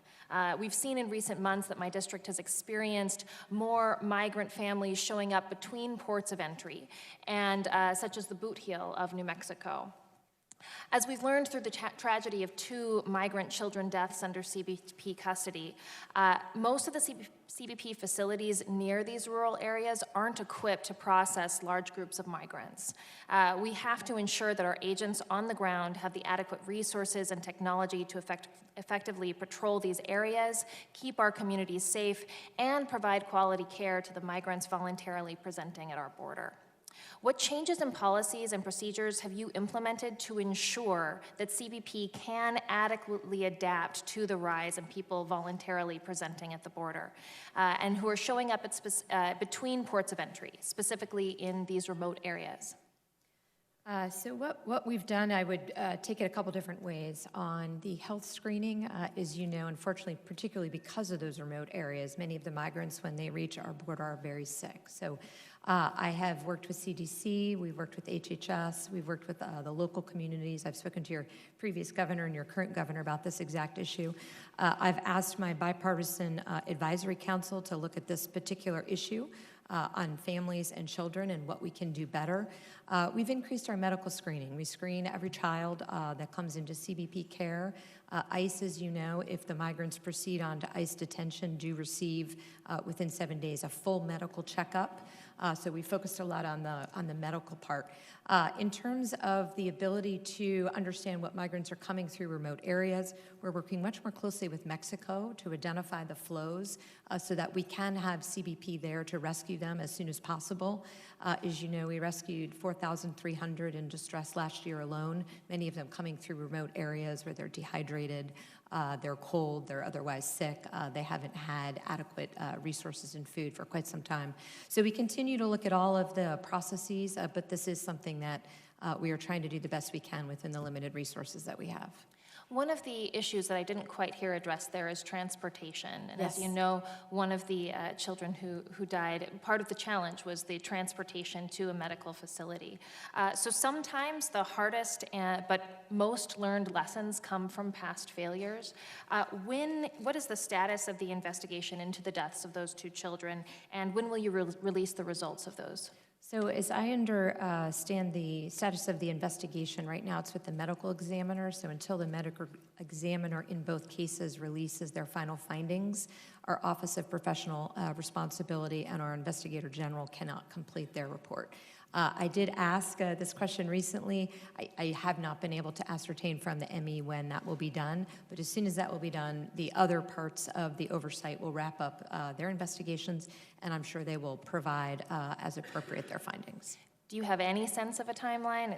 I don't. I've asked, of course, that we do it as quickly as possible.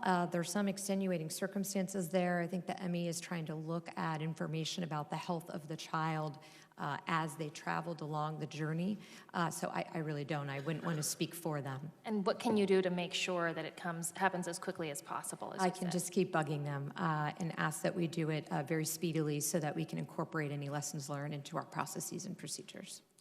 Thank you. Are you looking into the policy of metering at the ports and how that might increase the role of human traffickers to take migrants between ports of entry and also drive them to these rural areas? So it does, as I mentioned earlier, it does have to be an and approach. It can't be an either-or approach. The queue management at the ports is simply to ensure that CBP can perform all its statutory missions, but very importantly, to protect the migrants coming in. As you know, when you've seen the facilities, they were built for maybe 100 people a day. They're just not adequate to process and hold large numbers of people. One of the challenges, though, is if you're controlling it at the ports of entry, they can still go to a place between the ports of entry where there's those same lack of facilities and sometimes worse. So are you looking at that impact? Yes, ma'am, and that's why our operators have asked for impedance and denial in the form of obstacles.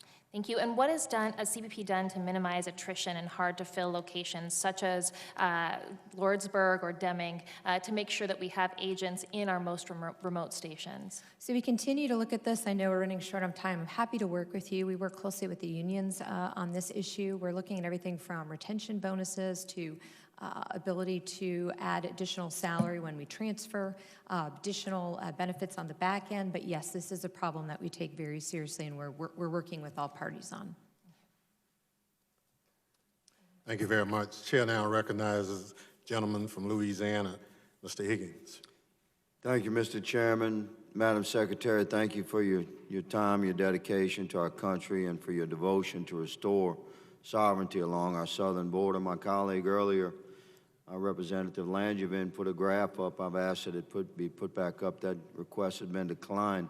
But I refer to it because it certainly shows that an all of the above strategy to secure our border works. Since 2000, our colleague's graph showed a decrease in illegal apprehensions.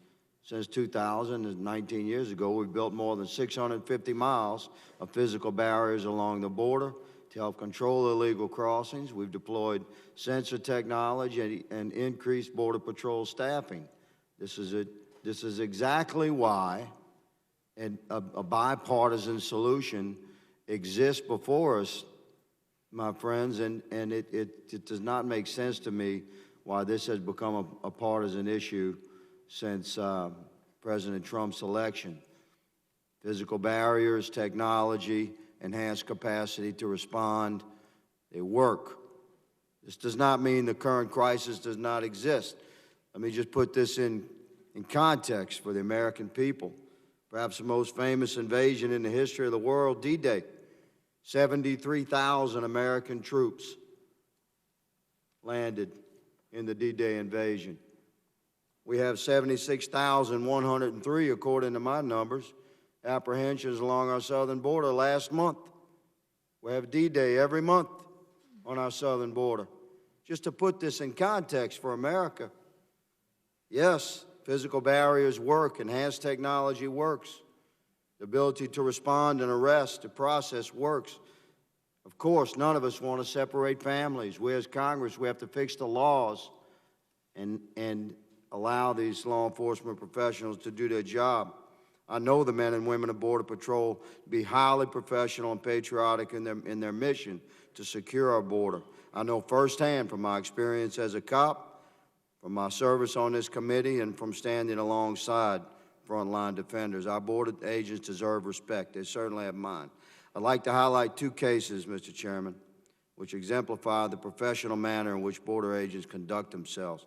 On the morning of January 22nd, a Honduran gentleman, along with his elderly wife, illegally crossed into the United States. They were apprehended and taken into custody by Border Patrol. A few days later, while still in U.S. custody, the Honduran gentleman complained he didn't feel well. He'd received medical care. He was immediately brought to a hospital, medical center in El Paso. Within hours, the Honduran gentleman was treated by a team of American doctors. Less than 12 hours after reporting his discomfort, he had a brand new pacemaker surgically implanted. The next day, he was given medical clearance and his follow-up prescriptions. American taxpayers gave this man a pacemaker that crossed into our country illegally. We're certainly a compassionate and generous nation. Another such example involves the forced separation of a mother and her child by coyotes, which, by the way, human coyotes give our animal friends a bad name. The smugglers convinced the mother that it was easier to move the pair separately.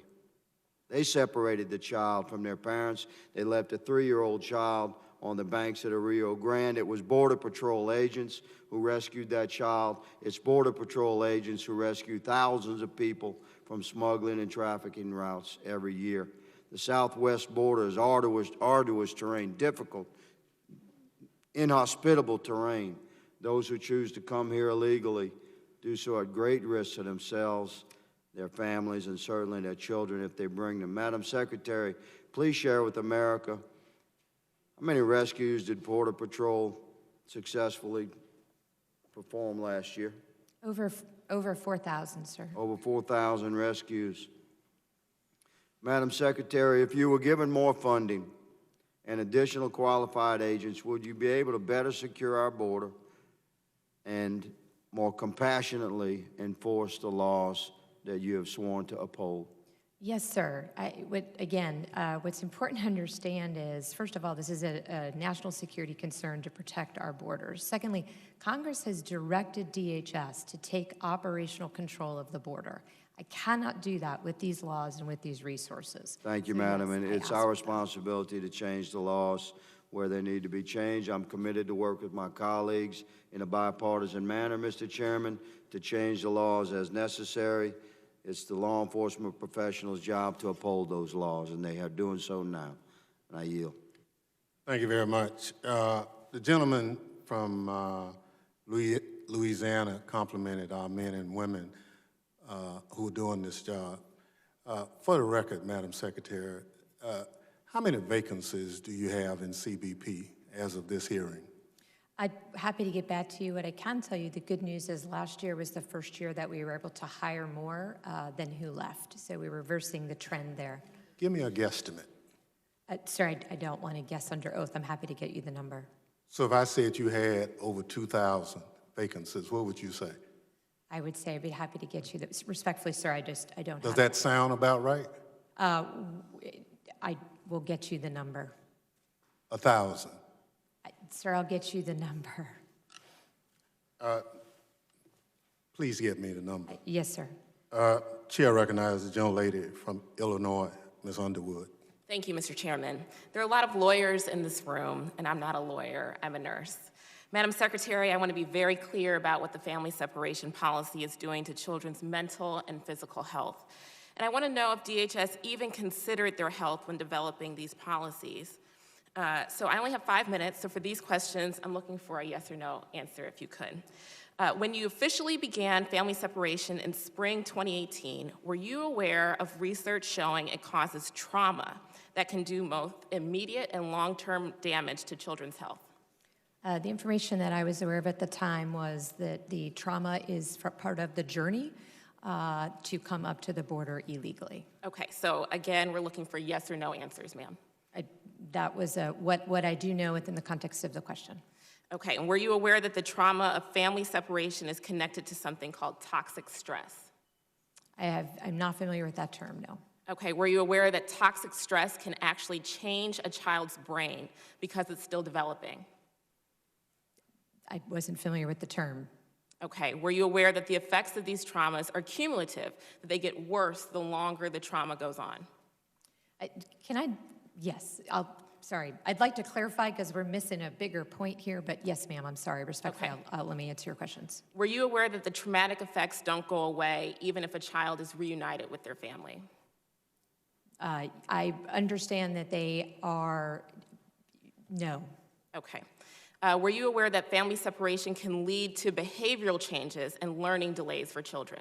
Just to be clear, family separation includes the 60,000 UACs who were separated by their parents before they ever got to the border. I understand. My question is about the traumatic effects. So let me just say this, and maybe it will help you with your questions. Families need to be put together. Children should never be put in this situation. We need to fix the system so that they're not. Thank you. Were you aware that family separation can lead to behavioral changes and learning delays for children? Again, kids should be with their families. Okay, so I will take that as a no. Were you aware that it increases a child's risk of heart disease, diabetes, and cancer? I would ask all parents to go to ports of entry, not to separate their children and send them on the journey alone, and not to break U.S. law. Thank you. Were you aware that it increases a child's risk of anxiety, depression, and substance abuse? As a reminder, these are yes or no questions. Ma'am, if I could just cut to the chase, I think we're agreeing. Children need to be with their families. We need to fix the system so that we can enable them to do that. Ma'am, I'm trying to ascertain your knowledge, your prior knowledge of the health impacts of these children when they are separated at the border. The American Psychological Association reports that family separation is on par with beating and torture in terms of its relationship to mental health. Were you aware of that research prior to instituting the policy of family separation? There is no policy of family separation. What we did was increase the number of parents that we referred for prosecution. That is what we have done for the last 3 administrations. Thank you. I'll take that as a no. It's the law. Let's go back even further to the El Paso pilot program for family separation that reportedly began in 2017. Yes or no, did DHS consult with any pediatric health experts before beginning the pilot? I was not at DHS at that time. I was there in July. I was not aware of the pilot at that time, and then I was working in a different department. Okay, so that would be no. No, ma'am, I just can't speak to it. I wasn't there. I can't speak to what I don't know. Thank you. Yes or no, did DHS collect or analyze any medical data from the pilot program to evaluate how family separation affects a child's physical and mental health? Yes, as I said, I have an advisory council looking at it right now who includes a well-known doctor who is looking at these issues. Can you provide a copy of that data and DHS's analysis to our committee? Of course, the report is not finished, but it's a FACA body, so everything is public. Great. Did you consult with any pediatric experts before the policy officially began in the spring of 2018? We generally and regularly work with them. As you know, the children are cared for by Health and Human Services. Right. But to the extent that we have children in DHS detention centers, we follow all guidelines by the AMA. Right. We work very closely with the medical community. Okay, so then would you provide a copy of that communication from DHS with those experts to the committee? Sure, anything that's available. Thank you. So the American Academy of Pediatrics wrote to DHS 6 times to explain how family separation hurts children and made a number of public statements. Yes or no, are you aware of those warnings?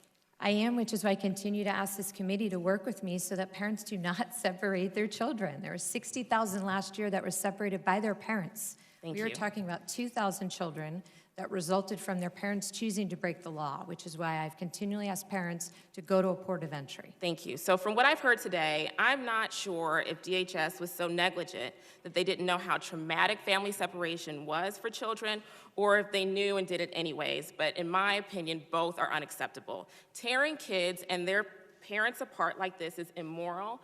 Ma'am, it's un-American and it's just plain wrong. Thank you for holding this hearing, Mr. Chairman, and Secretary Nielsen. I'll be following up. I yield back. So, sir, I'd like to respond briefly, if I could. Children from U.S. citizen mothers as well. They put them with domestic abusers. Chair recognizes the young lady from Arizona, Sir, Ms. Lesko. if I could, just really quickly, because I think it's very important to just put this in a brief context. Okay. The young lady's time has expired. I didn't have any time, just to be clear, to respond. But, okay, thank you for the respect. I appreciate that. Madam Secretary, Oh, thank you. editorializing is not part of the rules. So I just remind you of that. Young lady from Arizona, Congresswoman Lesko. Thank you, Mr. Chairman, and thank you, Secretary, for being here. You have a very difficult job, and I believe you're doing a good job. I have 5 minutes. I have a question, but I do want you to follow up on what you just wanted to say. I just want to clarify really quickly, there's so much misunderstanding. There was the only instances at which children have ever been separated in the last 2 years is the 3 instances that I went over, which is longstanding practice, and when the parents chose to break the law. Just like when parents break the law in the United States of America, we do not put the children in jail with the parents. So the parents came illegally. If they had come to a port of entry, there's no family separation. If we pick up a family in the interior, there's no family separation, which is why there has never been a comprehensive policy of family separation. I'm sorry, ma'am, please. Thank you. Madam Secretary, would you categorize or believe that the men and women that are with the Border Patrol and ICE are experts on illegal immigration and what's happening at the border, since they're there each and every day and dealing with these items? Would you believe they're experts on this? I do, yes, ma'am. And Madam Secretary, Mr. Chairman, Madam Secretary, do you believe, would you say that these men and women who work for Department of Homeland Security, who have the boots on the ground each and every day and are dealing with this, do they believe that there is a crisis on our southern border and a national humanitarian and security crisis? Yes, ma'am. And thank you. And Madam Secretary, as someone who's the head of this agency, who I assume has gone to the border numerous times, has talked to Border Patrol agents and ICE agents and other DHS employees on numerous occasions, do you consider yourself well-versed in what is happening at our southern border and what is happening about illegal immigration in our country? I do, yes. I've taken substantial opportunities to meet with the experts and to understand the problem and the complexity of the laws. Thank you. And so, therefore, Madam Secretary, I would ask you, do you believe that that there is a crisis on our southern border, that there is a national security and humanitarian crisis at our southern border, and do you believe that the President of the United States was justified in declaring a national emergency? Ma'am, it is an emergency. As the Secretary of Homeland Security, I can no longer assure you of who is coming into this country. That is a direct national security threat. We are on par to have over 900,000 this year. First of all. Second of all, I have seen the vulnerable populations. I have been to Mexico. I have talked to the Northern Triangle countries. This is a true humanitarian crisis that the system is enabling. We have to change the laws. Thank you, Madam Secretary. And, you know, I was here when we tried to pass immigration law last year, which would have combined common sense immigration reforms that would have helped solve some of these problems, especially the cartels abusing our loose immigration laws on asylum claims. And it would have helped decrease the number of people that are traipsing thousands of miles to get into the United States, that you have said 30% of the women are being sexually assaulted. I believe you said the children, the girls at 10 years old have to be tested for pregnancy because of these sexual assaults that are going on. This is just, please, my colleagues, please, let's work in a bipartisan fashion. We were trying to be bipartisan last year when we tried to pass immigration reform combined with border security funding. Unfortunately, not one of my Democratic colleagues voted for that. The bill did not pass. Would we please stop being so partisan on this issue and against President Trump And please, let's try to solve this problem for the sake of our entire nation. Thank you. I yield back.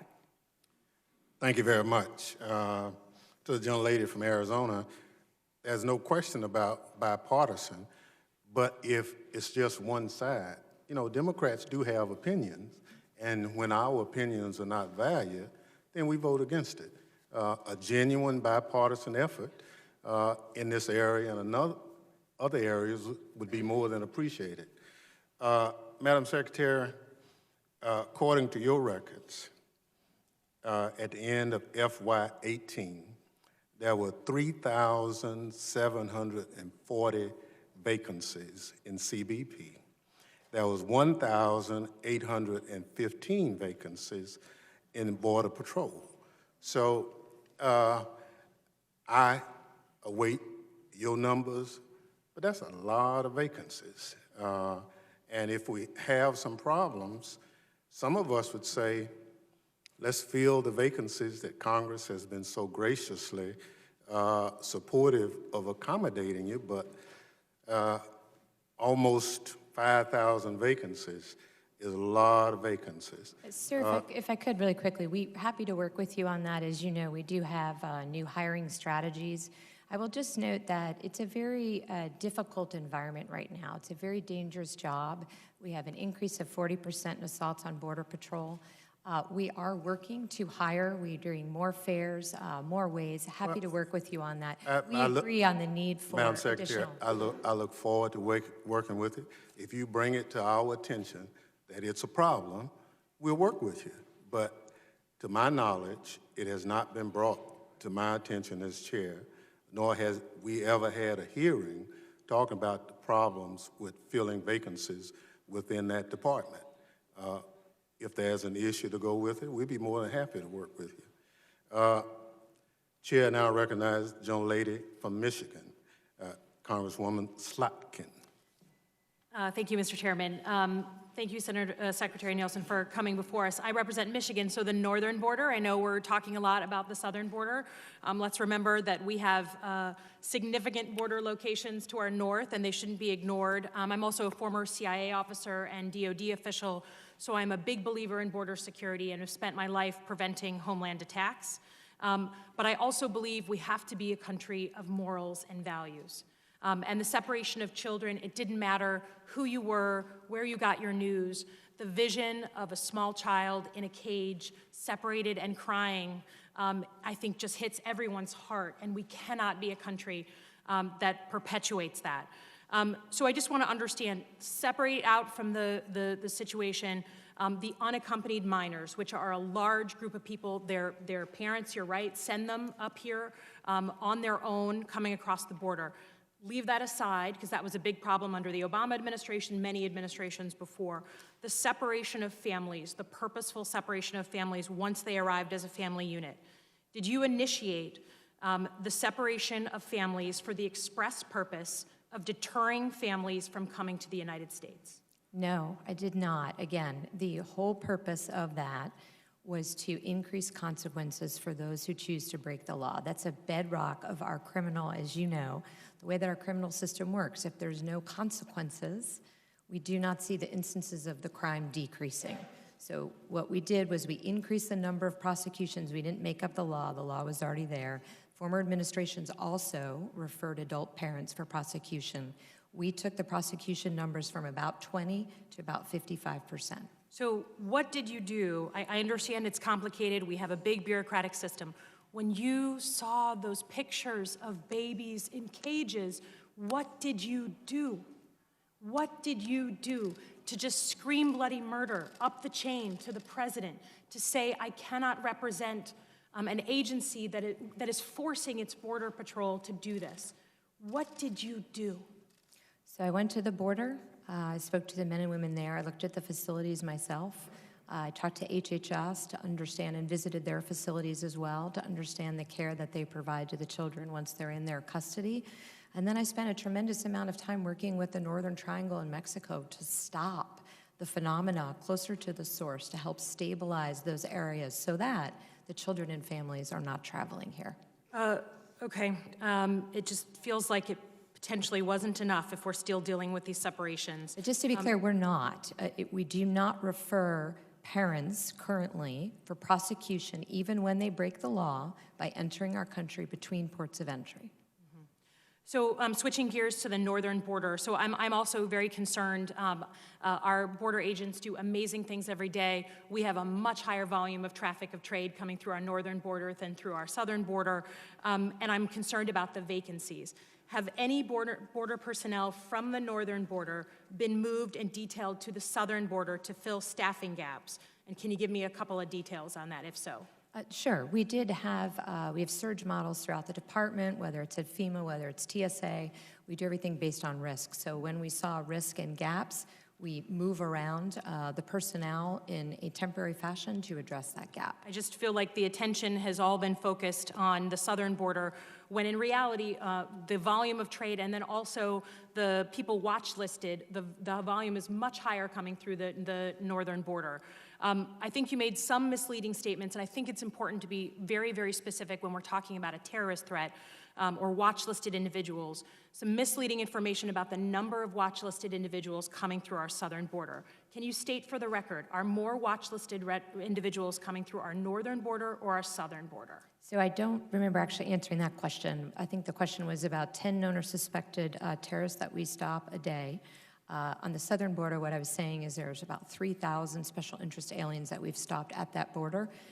Compared to the northern border, again, as you know, the number of terrorists actually crossing the border is classified. Happy to do that in a different setting. Okay, I'll look forward to doing that, and I yield the rest of my time to Congresswoman Rice. I would just say really quickly, we do take the northern border seriously. I just met with your colleagues on the Senate side for Michigan.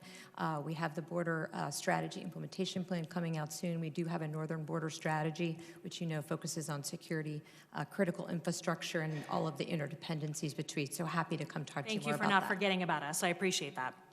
Gentlelady from New York. Thank you, Mr. Chairman, and thank you, Ms. Slotkin. I think it's really important, continuing what Congresswoman Slotkin was talking about making the record very clear and not allowing any misleading statements. It was a policy announced by the Attorney General of this country that families were going to be separated. That was a policy. He did not say we're going to start enforcing a law. It was a policy by this administration that only ended when there were pictures of little kids in cages that had been ripped away from their parents. So I think it's really important, Madam Secretary, that you talk about it and you use the right language. This was not the law, okay? This was a policy that the Attorney General of this country announced was a new policy that they were going to rip kids away from their parents. So I think it's very important that the record reflect that, and I thank my colleague, Ms. Slotkin, and I yield back. Okay, so respectfully, sir, I would like to respond to that because that's... Well, let me just say, do it in writing so we won't have the confusion. I would like to respond quickly because I can tell you... No, gentlelady, we've been back and forth. We have, but it's appropriate for me to clarify for the record because I think you're trying to get to the truth. I think that's what you were too. So I just want to just quickly say that the AG memo that was issued directed all U.S. attorney offices along the southwest border to prosecute all adults who were referred for prosecution. That's what it did. That's a policy. But that is a policy. Not as you described it, Madam Secretary, that is a policy. When you knew that that policy was going to result in children having to be taken away from their parents. That's a policy. You should admit it. The consequence of any adult going to jail in this country is they're separated from their child. That wasn't the point of it. The point was to increase prosecutions for those breaking the law and not exempt any class of aliens. Okay. That's Madam what Secretary, the AG directed. it was very clear what the Attorney General meant. Well, we'll follow up with a letter. For the record, Madam Secretary, are we still using cages for children? Sir, we don't use cages for children. In the border facilities that you've been to, they were not made to detain children. As the children are processed through, they are in subparts of those facilities. Madam Secretary? Yes, I'm being as clear as I can, sir. Respectfully, I'm trying to answer your question. Yes or no, are we still putting children in cages? To my knowledge, CBP never purposely put a child in a cage if you mean a cage like this. Purposely or whatever, are we putting children in cages as of today. Children are processed at the border facility stations that you've been at. Some of the And I've seen the areas- cages. I just want you to admit that the cages exist. Sir, they're not cages. What are They're they? Areas of the border facility that are carved out for the safety and protection of those who remain there while they're being processed. If we have two gangs, we separate them into separate areas of that facility. If we have a father and daughter, we separate that from another son. We're not going to go through the semantics. Now, I saw the cyclone fences that were made as cages, and you did too. All you have to do is admit it. If it's a bad policy, then change it. But don't mislead the committee. Do not mislead the committee. Chair recognizes the gentleman from Tennessee, Mr. Green.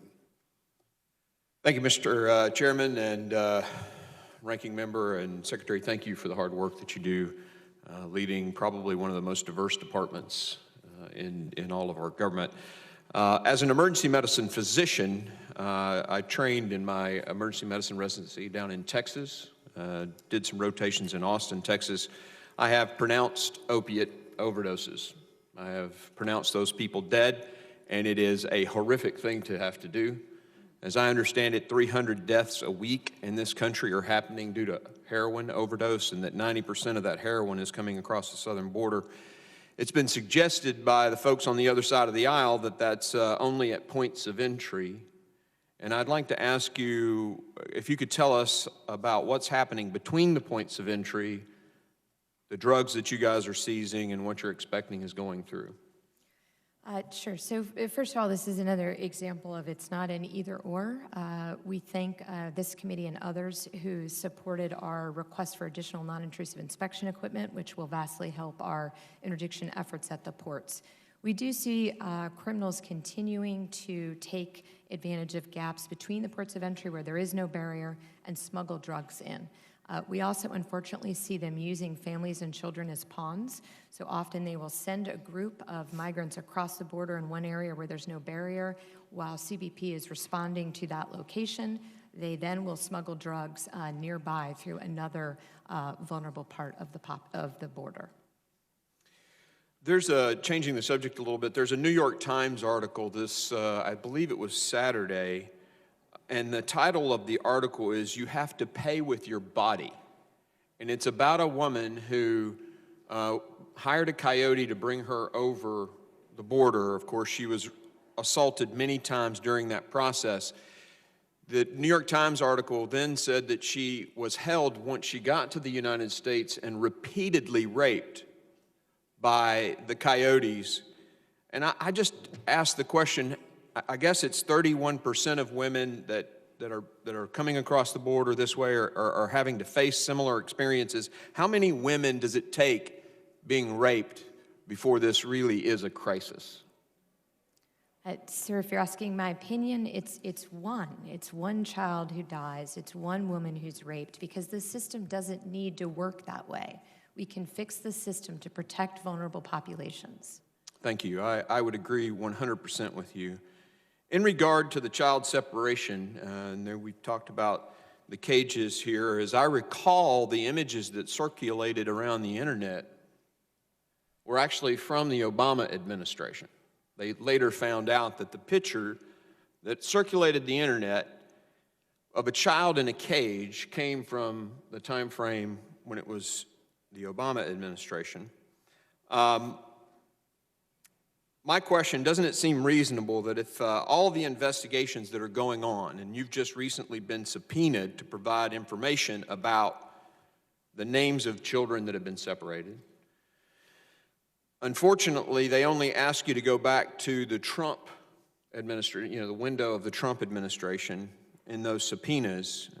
It seems to me that if it were because we're concerned about the children, if the images are really from back in the Obama administration, why wouldn't we ask for that data going back further than just the Trump administration? It's really about protecting and caring for and making sure the safety of the children.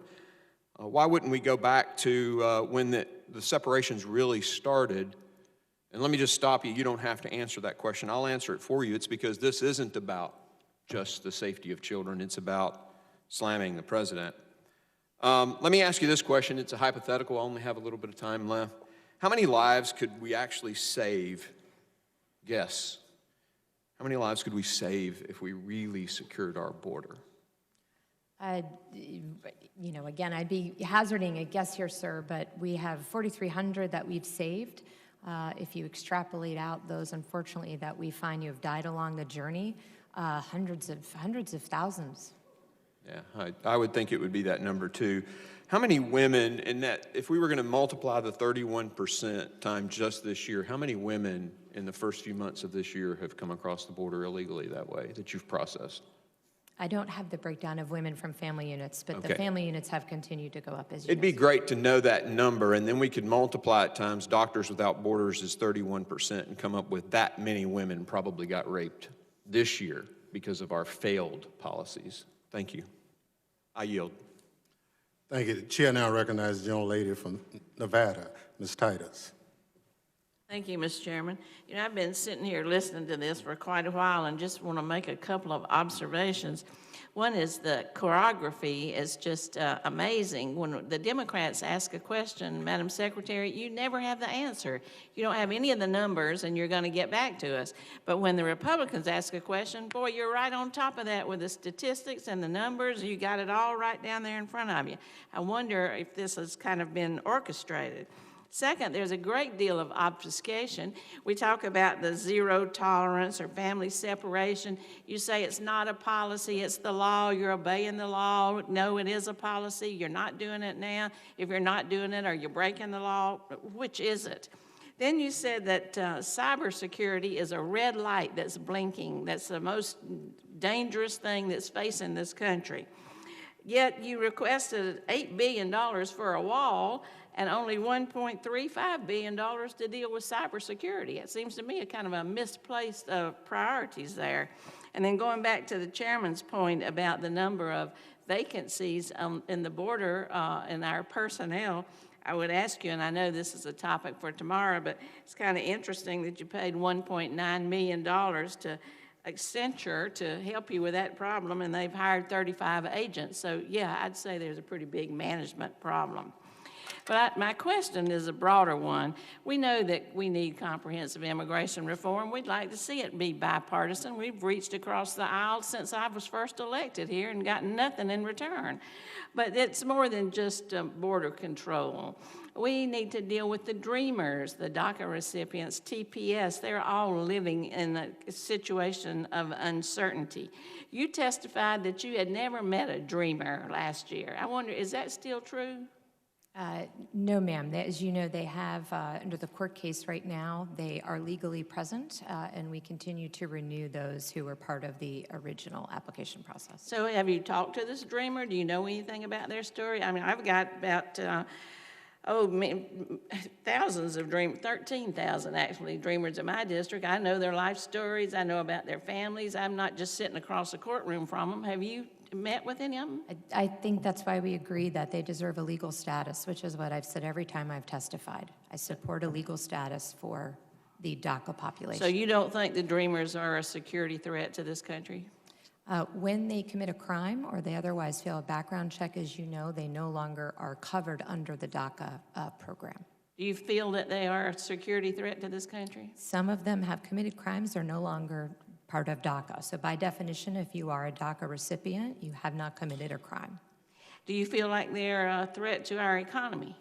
Ma'am, I support their legal status. So that means you would support a clean bill to give DACA recipients a pathway to citizenship? No, I would not. And the reason for that is because we can't handle that situation without handling the situation that brought them here to begin with. I don't want to inadvertently create a new pull factor. I want to make sure that we secure the border and that we are able to give legal status to the DACA population. So you don't think they're a security threat, you don't think they're an economic threat, but you wouldn't support any kind of pathway to citizenship? I won't support things that will continue the crisis that we have at the border by serving as a pull factor alone. No, ma'am. Well, what about the people who are TPS, who are here now? They're not being pulled here. They live here now. They've been here 20 years. You have many families that are mixed status. Do you see them as a security threat or an economic threat? Would you support some kind of protection for them as a pathway to citizenship? Yes, ma'am. And in the letter to Senator Shelby from the White House during the appropriations negotiations, the administration also supports that. And if we brought a clean bill to give TPS pathway to citizenship, you and the administration and your colleagues across the aisle would support that? Because there is a bill that's on the table right now. Promise bill, I believe, is the acronym for it. Ma'am, as the Secretary of Homeland Security, I can't support something that will every time we have done a program that provides additional paths to citizenship for those who are illegally present, it does serve as a pull factor. So TPS is not illegally present. Their status, we have a court case, as you know, but the program itself was temporary. And so they do not have the temporary protected status, but we, of course, are not deporting them as we work through the court case. But I agree with you that, yes, we need to provide a legal status. What I am concerned about is I want to make sure that we secure the border at the same time and reduce the pull factors so that people are under the impression they can come here without any legal right to stay to then be subject to protections later. In your opening statement, you said you want to encourage and support legal immigration. It's the illegal immigration you're worried about. Is not TPS and are not the Dreamers, are not they under the category of legal immigration? The TPS was a protected temporary status, as you know. Legal or illegal? It's neither. It's not legal? They're legally present. Yes. But they're not I'll immigrants. yield back, Mr. Chairman. Thank you very much for your patience. Thank you. Chair now recognizes the gentleman from Texas, Mr. Taylor. Chair now recognizes the gentleman from Pennsylvania, Mr. Joyce. Thank you, Mr. Chairman, for yielding. Okay. I would like to thank you, Secretary Nielsen, for appearing before this committee to speak on the vital issue of border security, particularly on the southern border. The consistent inability of Congress to comprehensively address this matter has left you and the President with the inability to take the actions that are necessary to provide what we need for protection. Lack of border security has downstream consequences in our country. One of these I would like to refocus on, and that is the opioid crisis and the devastation and the heartbreak it has created, particularly in my home state of Pennsylvania. I too have met with coroners. As a doctor, as a legislator, the opioid-related deaths in my home state are on the upswing and are consistently above the national average. Some reports, as we've discussed, indicate that almost 90% of heroin is illegally smuggled into our country through our southern border. Secretary Nielsen, do you believe that a physical barrier is necessary in places of high risk along our southern border to stem the flood of narcotics into our country? Yes, sir, I do. Thank you. As a doctor, as a legislator, facing this incredible opioid crisis, watching families separated, watching children and young adults die, do you and other experts believe that the construction of additional barriers and walls will help combat the opioid flow into our country? Absolutely. Thank you. I yield back my time. Thank you. Chair now recognizes the gentlelady from New Jersey, Ms. Watson Coleman. It's gone. In a bipartisan fashion. Thank you very much, Mr. Chairman. Thank you, Madam Secretary, for being here. I've got a whole bunch of questions that I'm going to ask that where you can, you just tell me yes or no. Question. What does a chain link fence enclosed into a chamber on a concrete floor represent to you? Is that a cage? It's a detention space, ma'am, that you know has existed for decades. Does it differ from the cages you put your dogs in when you let them stay outside? Is it different? Yes. In what sense? It's larger. It has facilities. It provides room to sit, to stand, to lay down. So did my dog's cage. Are the jails different than the cages that you have allowed the children to be put in? I'm sorry, which jails? Are the jails that you put their parents in, or the adults that come here with children that you say are coming here illegally? The detention centers, most of them, no ma'am. They have a border around the outside, but they essentially sleep in dorm-like conditions. So they live in better conditions than the children? No ma'am. I just want to be very clear on this. As migrants are processed through the Border Patrol station, which were not built, again, for vulnerable populations, they're there for up to 72 hours. I just want to know, if the children are in cages, what do you consider the detention facilities to be?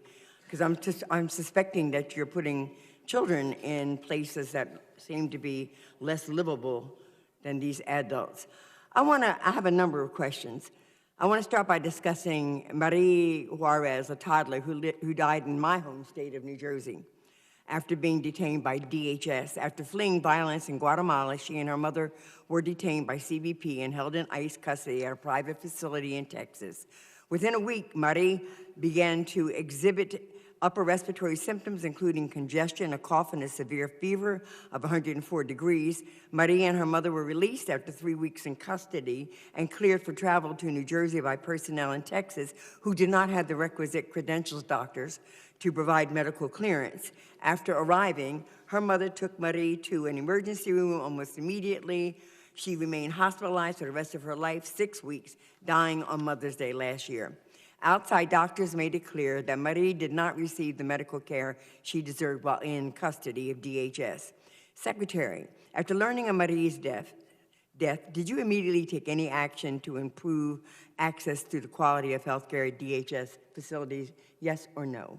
Yes, we continue to do all we can to improve within our resources. Is there an outside investigation every time someone dies in DHS custody so that we can understand what happened? OPR investigates everyone under either in addition to or under direction of the IG. On a different topic, as we all should know, border security isn't just about the southern border, and this has been raised a couple of times. So I want to ask about a concerning program I recently learned about, where TSA is working with the Saudi government to create a Saudi Arabian Federal Air Marshal program that would have Saudi government agents fly armed on flights to the United States. The Saudis are actually paying the salaries of several full-time TSA employees working on this program. As a section of the 9/11 Commission report stated, while in the United States, some of the 9/11 hijackers were in contact with and received support or assistance from individuals who may be connected with the Saudi government. Madam Secretary, is this really happening, number one, and will you commit to provide this committee any and all documentation of this program, including training materials being shared with the Saudis and who is being trained? We're happy to provide you materials, ma'am, and come brief you. I'm happy to have the TSA administrator come brief you. All right, and how long would I have to wait to get this information? That I can't answer, but what I can do is get you an answer today as to when we could be able to provide that to you. Thank you. I don't know if I asked this. I was talking so fast. Do you continue to separate parents from children as you're coming across the border? In 3 instances, when the child is at risk, if the adult accompanying them is not a parent or a guardian. In the 3rd instance is when the parent needs to go to a custodial environment. So are any of these coming at the port of entry, seeking asylum? Some of them might be claiming asylum, yes, ma'am. Okay, thank you very much. I yield back. Thank you very much. Chair now recognizes the gentleman from Mississippi, Mr. Guest. Thank you, Mr. Chairman. Madam Secretary, first want to thank you and the men and women that serve under you for the important role that you provide in protecting our country. I want to ask you a couple of questions. as it relates to the current situation at our southwest border. Do you believe that we are currently seeing an immigration crisis on our southwest border? Yes, I do, and the numbers are increasing so quickly that our system, which I've testified to before, was at the breaking point, is clearly breaking. And do you believe we are also facing a human trafficking crisis on our southwest border? Yes, sir. And finally, do you also believe that we are facing a drug trafficking crisis on our southwest border? Yes. And particularly, I want to turn my attention through the remainder of my questioning toward the drug trafficking. As I look at the figures that have been provided, it appears that we are on track to seize a record number of illegal narcotics that are being attempted to be introduced into our country. Does that seem correct? Yes. And what can we do as a country? What is the single most effective thing that you believe that we can do to prevent illegal drugs from entering America? We need to take operational control of the southern border. So that's increasing our ability to detect at the ports of entry, and it's also having situational awareness, impedance and denial, and responsibilities between the ports of entry. And do you believe that a physical barrier is an important part of our strategy to decrease the flow of illegal drugs from entering America? I believe that, but more importantly, the men and women and professionals of CBP believe that. And I think there was a question earlier about what we are doing along our northern border. Do we have the same type of crisis at our northern border that we're currently seeing on our southern border? We do not have a humanitarian crisis, and we certainly do not have the numbers of those trying to enter illegally without a legal right to stay. And I believe you talked in your official testimony about the transnational criminal organizations, or what we commonly refer to as drug cartels. Yes, sir. What can we do as a Congress to provide you additional support as we seek to fight drug cartels from bringing their controlled substances into our country? Congress has been extraordinarily helpful, thank you, with both the Interdict Act and the STOP Act. Those have been very helpful in giving us additional authorities to comprehensively look at the drug issue. At this time, we believe we have all the authorities we need. We work throughout the department to combat this. This is part of that regional compact that I mentioned that we hope to sign soon with the Northern Triangle. But we also work very closely with international partners throughout the world to dismantle all of the illicit marketplaces. ICE alone has over 200 investigations into the illicit marketplaces to take them down where they are selling the drugs. And just in general, would you agree that we as a Congress have not given you the tools that you and your officers need to prevent drugs from illegally entering a country across our southwest border? Sir, we need a barrier. We cannot take operational control of the border without it. And so, and I would agree, it's your opinion and the opinion of experts that you've spoken with, without a physical barrier, it would be all but impossible for us to secure our border from those people seeking to introduce the poison that we know as, whether it be cocaine, methamphetamine, heroin, fentanyl, from entering our country through our southwest border. Yes, sir. The professionals speak in terms on a risk-based way of vanishing time. In other words, there are parts of the border where the cities in Mexico and the United States are so close together that a drug smuggler or mule can disappear in a matter of seconds into the United States without a physical barrier.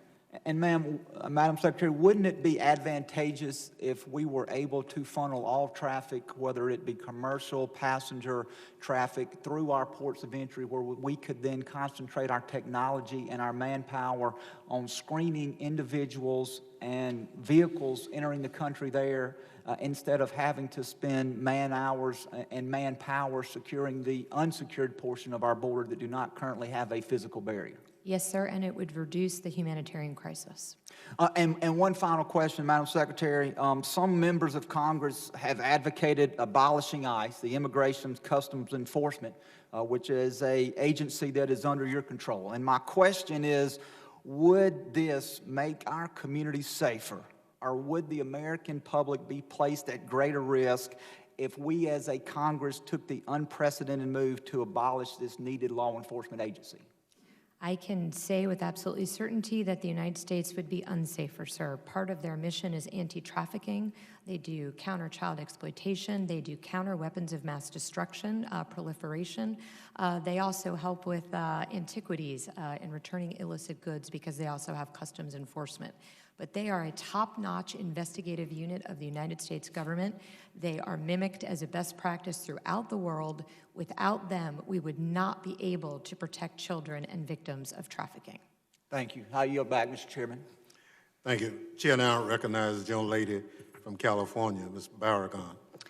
Thank you. Madam Secretary, I serve as the second vice chair for the Congressional Hispanic Caucus, and it's been some time since you've come and you've met with us. Will you commit today to coming back to meet with the Congressional Hispanic Caucus? Yes. Okay, we do that soon? Yes. Great, thank you. Madam Secretary, we know that ex-FBI Director James Comey took contemporaneous memos on his meeting with Trump and his interactions. We also know that your former boss, Secretary John Kelly, also wrote contemporaneous internal memos about his interactions with the president, in particular, how he was ordered to give Mr. Kushner the top security clearance. My question is very simple, and I remind you, Ms. Secretary, that you are under oath. Have you taken any contemporaneous memos about your interactions with President Trump? No, I have not. Madam Secretary, do you know how many children have died in CBP custody under your tenure as Secretary? Yes, so we have the numbers for CBP and ICE. Can you give me the numbers of how many children have died? Yes, I can. If you'll give me 1 second, I just don't want to misspeak. But this last year we had, or so far this year, we've had 3, as you know, in CBP custody. So far, Madam Secretary, are you expecting more children to die? No, ma'am, I just want to be accurate with the time. To be clear, any death is a tragedy. Any death should be prevented. And part of what I've asked this body to do is change the laws so that we have a better chance. Do you know the names of the children that have died? One was a stillborn death, but the other 2 were Felipe and Jacqueline.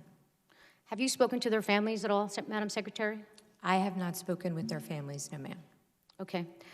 I want to turn to a slide that I have. If we can put it up, there it is. You testified that asylum seekers are not being turned away at the ports of entry. Was that your testimony here today?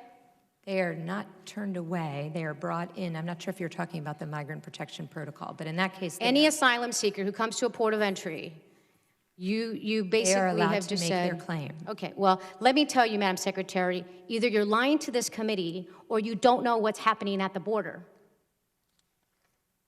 And I have been there firsthand, and I have seen it twice. More recently, it just happened on Saturday when I happened to be crossing the border with my mother. And I heard a gentleman say, I'm from Honduras, I want to apply for asylum. He was already at the turnstile at the Ped West entry. And the agent said, sir, unless you have a visa, you need to leave, you need to go away. They didn't say what you just said people do. They didn't say, here is where you go get on a list. They didn't say, here is the information where you go get access to counsel.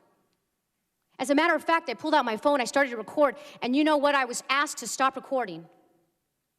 Why? Because they don't want the American people knowing what is happening at that southern border. And Madam Secretary, I don't know if you know what's happening, or if this is happening without you knowing, but it's totally unacceptable. And as a member of this committee, you're darn right I'm going to hold you accountable for knowing what's happening at the bottom. Do you know that 2 members of Congress had to sleep overnight and spend 14 hours in the cold, on the concrete, at the Otay Mesa port of entry, so that Maria, the woman who was tear gassed at the port of entry, would be allowed to present herself because she was on U.S. soil, and legally that's what asylum allows? Did you know that? Ma'am, what I know is I would ask you... Yes or no? Did you know that 2 members of Congress had to do that? I know that we have a process. Okay, you obviously don't know. But see, this is what I'm saying. You don't know these things. 2 members of Congress. Does it take 2 members of Congress to be there to witness somebody presenting themselves for asylum at the port of entry? That's not what the law says. Are you familiar with the asylum laws, Madam Secretary? Yes. Where in the asylum law does it say that when you present yourself at a port of entry, and by the way, when you're on U.S. soil, that you could be sent by an agent to another port of entry? Is it anywhere in the asylum law? What we're trying to do is process. It's not in there. I know, just it's a yes or no. It's not in there. Because what you all are doing is not within the confines of the law. You talk about a list. Under what authority is there in U.S. law that a list could be started to have people wait in Mexico? Do you have that authority? Yes, ma'am. What is under that, what authority? The authority is to do all that we can to protect the migrants coming here. So as Okay, well, that's not what the asylum law says. The asylum law says. And I would that they ask, have can you produce every single list at the port of entry that's under U.S.? We do not have the list, to be clear. The list is in Mexico. So you have the authority to do a list, but you don't have access to a list? And you don't control that list? What I mean by the list, ma'am, is that so you're basically farming this out to the, Would you like Mexican me to authorities? answer any of your questions? Well, you don't have answers. But how do you know? Because you're not giving me the opportunity. Because these are simple yes or no questions. There's this law, this is what it's under, and you haven't done that.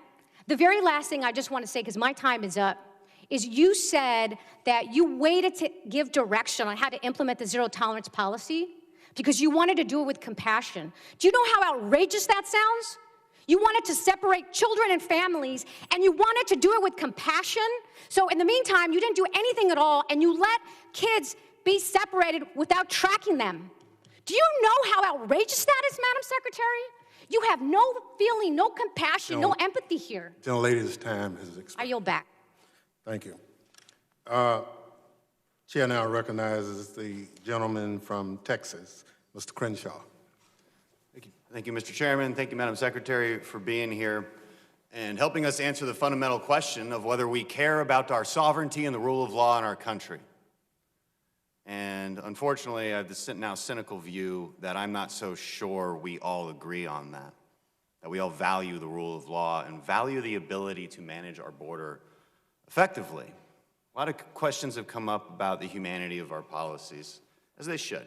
There's some rightful anger about family separation. But unfortunately, it's myopic because nobody ever talks about the other issues that we might have when it comes to our humanity. There's a young woman in my office yesterday.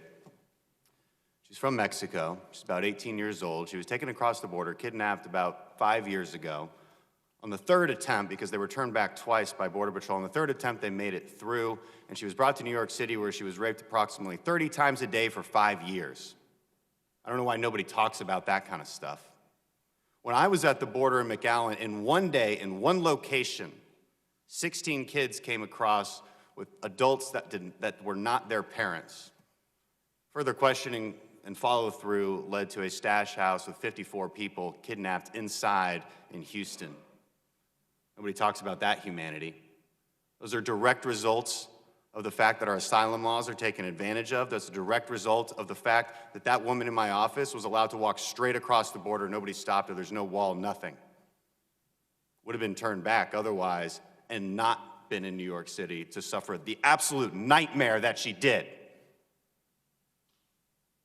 And then we get to the question of whether walls work. And this has been a really fun conversation over the last couple months. Do walls work? Madam Secretary, would you agree that there's 3 parts to security: personnel, technology, and barriers? Absolutely. Can you just take one of those away? No, sir. When I was down in McAllen and Brownsville, what we see is Brownsville has about 35 miles worth of barriers. And as a result, only 6% of the crossings in that sector take place because walls work. Would you agree with that? Walls work, yes, sir, as evidence. McAllen, about 1,000 people were crossing on some days because they don't have the infrastructure. Would you agree that the biggest difference between the McAllen corridor and the Brownsville corridor would be the physical barriers? The wall system, yes, sir. Been a lot of red herrings that have been thrown out there to argue these points. Drugs like fentanyl come through points of entry. Yes, we know. You would agree with that, right? Yes. Does that have anything to do with the conversation about whether we need barriers between points of entry? It does not, because it's not an either or.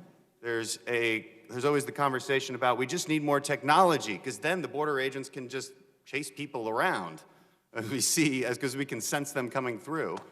Is that the only solution, or do you need that plus barriers plus personnel? We need all three. We also need the ability to detain and remove when there's no legal right to stay. There's a point often made that the border crossings are the lowest in years. We had about 400,000 last year, although that's quickly on the rise, as you've noted, 76,000 just this last month. The point is often made that because it's lower than in the year 2000, that there's no crisis. Is that accurate? Is 400,000 a year a low number? Sir, it's not, but again, if I could, respectfully, it's because of the flow. It's because these are families. It's because these are children. That is why it's a crisis. It's a terrible, horrific journey that they undertake. And let's get to that. As these arguments are made against points that, frankly, we're not even making, you mentioned the children and why that's the nexus of this crisis. Why does that happen? Is it because of our asylum laws? Is it because of the fact that if you bring a child across the border, well, and I think as you mentioned this before, if you bring a child with you, it's your ticket into the United States. All you have to do is claim asylum. Would you agree that our asylum process is completely taken advantage of? Yes, sir. Would you agree that if we were to put more resources at points of entry so that we could humanely bring people in and hear their asylum case, but not let them loose into the country, would that dramatically reduce these illegal crossings as well? Would that be part of the solution as well, to reform the actual asylum process? Yes. Are there any other issues in the last 20 seconds I have that you want to mention or follow up on? I appreciate that. I would just say that my heart breaks for the system that we have. It does not allow us to help vulnerable populations as soon in their journey as we need to help them. There is nothing humane about a system that contemplates what we see today, that contemplates 60,000 children coming across the border unaccompanied, that contemplates the rape and abuse, the trafficking, the child exploitation, the 70,000 Americans who died last year from drugs. I am extraordinarily compassionate in my job, which is why I'm asking Congress to work with me to change the laws so that we can have a safe and orderly flow, so that we can take care of those who need asylum, so that we can take care of the vulnerable populations who believe they have no options in their country. That is why I spend so much time in the Northern Triangle, to help them build resilience and stability. And apologies, but thank you for the time. I just wanted to clarify. Thank you. I yield. Thank you. Ms. Nielsen, before I move to Mr. Rhodes, just very quickly, any thoughts on a matrix to measure the efficiency of all these taxpayer-invested dollars? Does a wall work? How efficient is that versus, investing, for example, in a fusion center in the Northern Triangle? Any thoughts? Are we putting one together, these matrix, and how these investments work?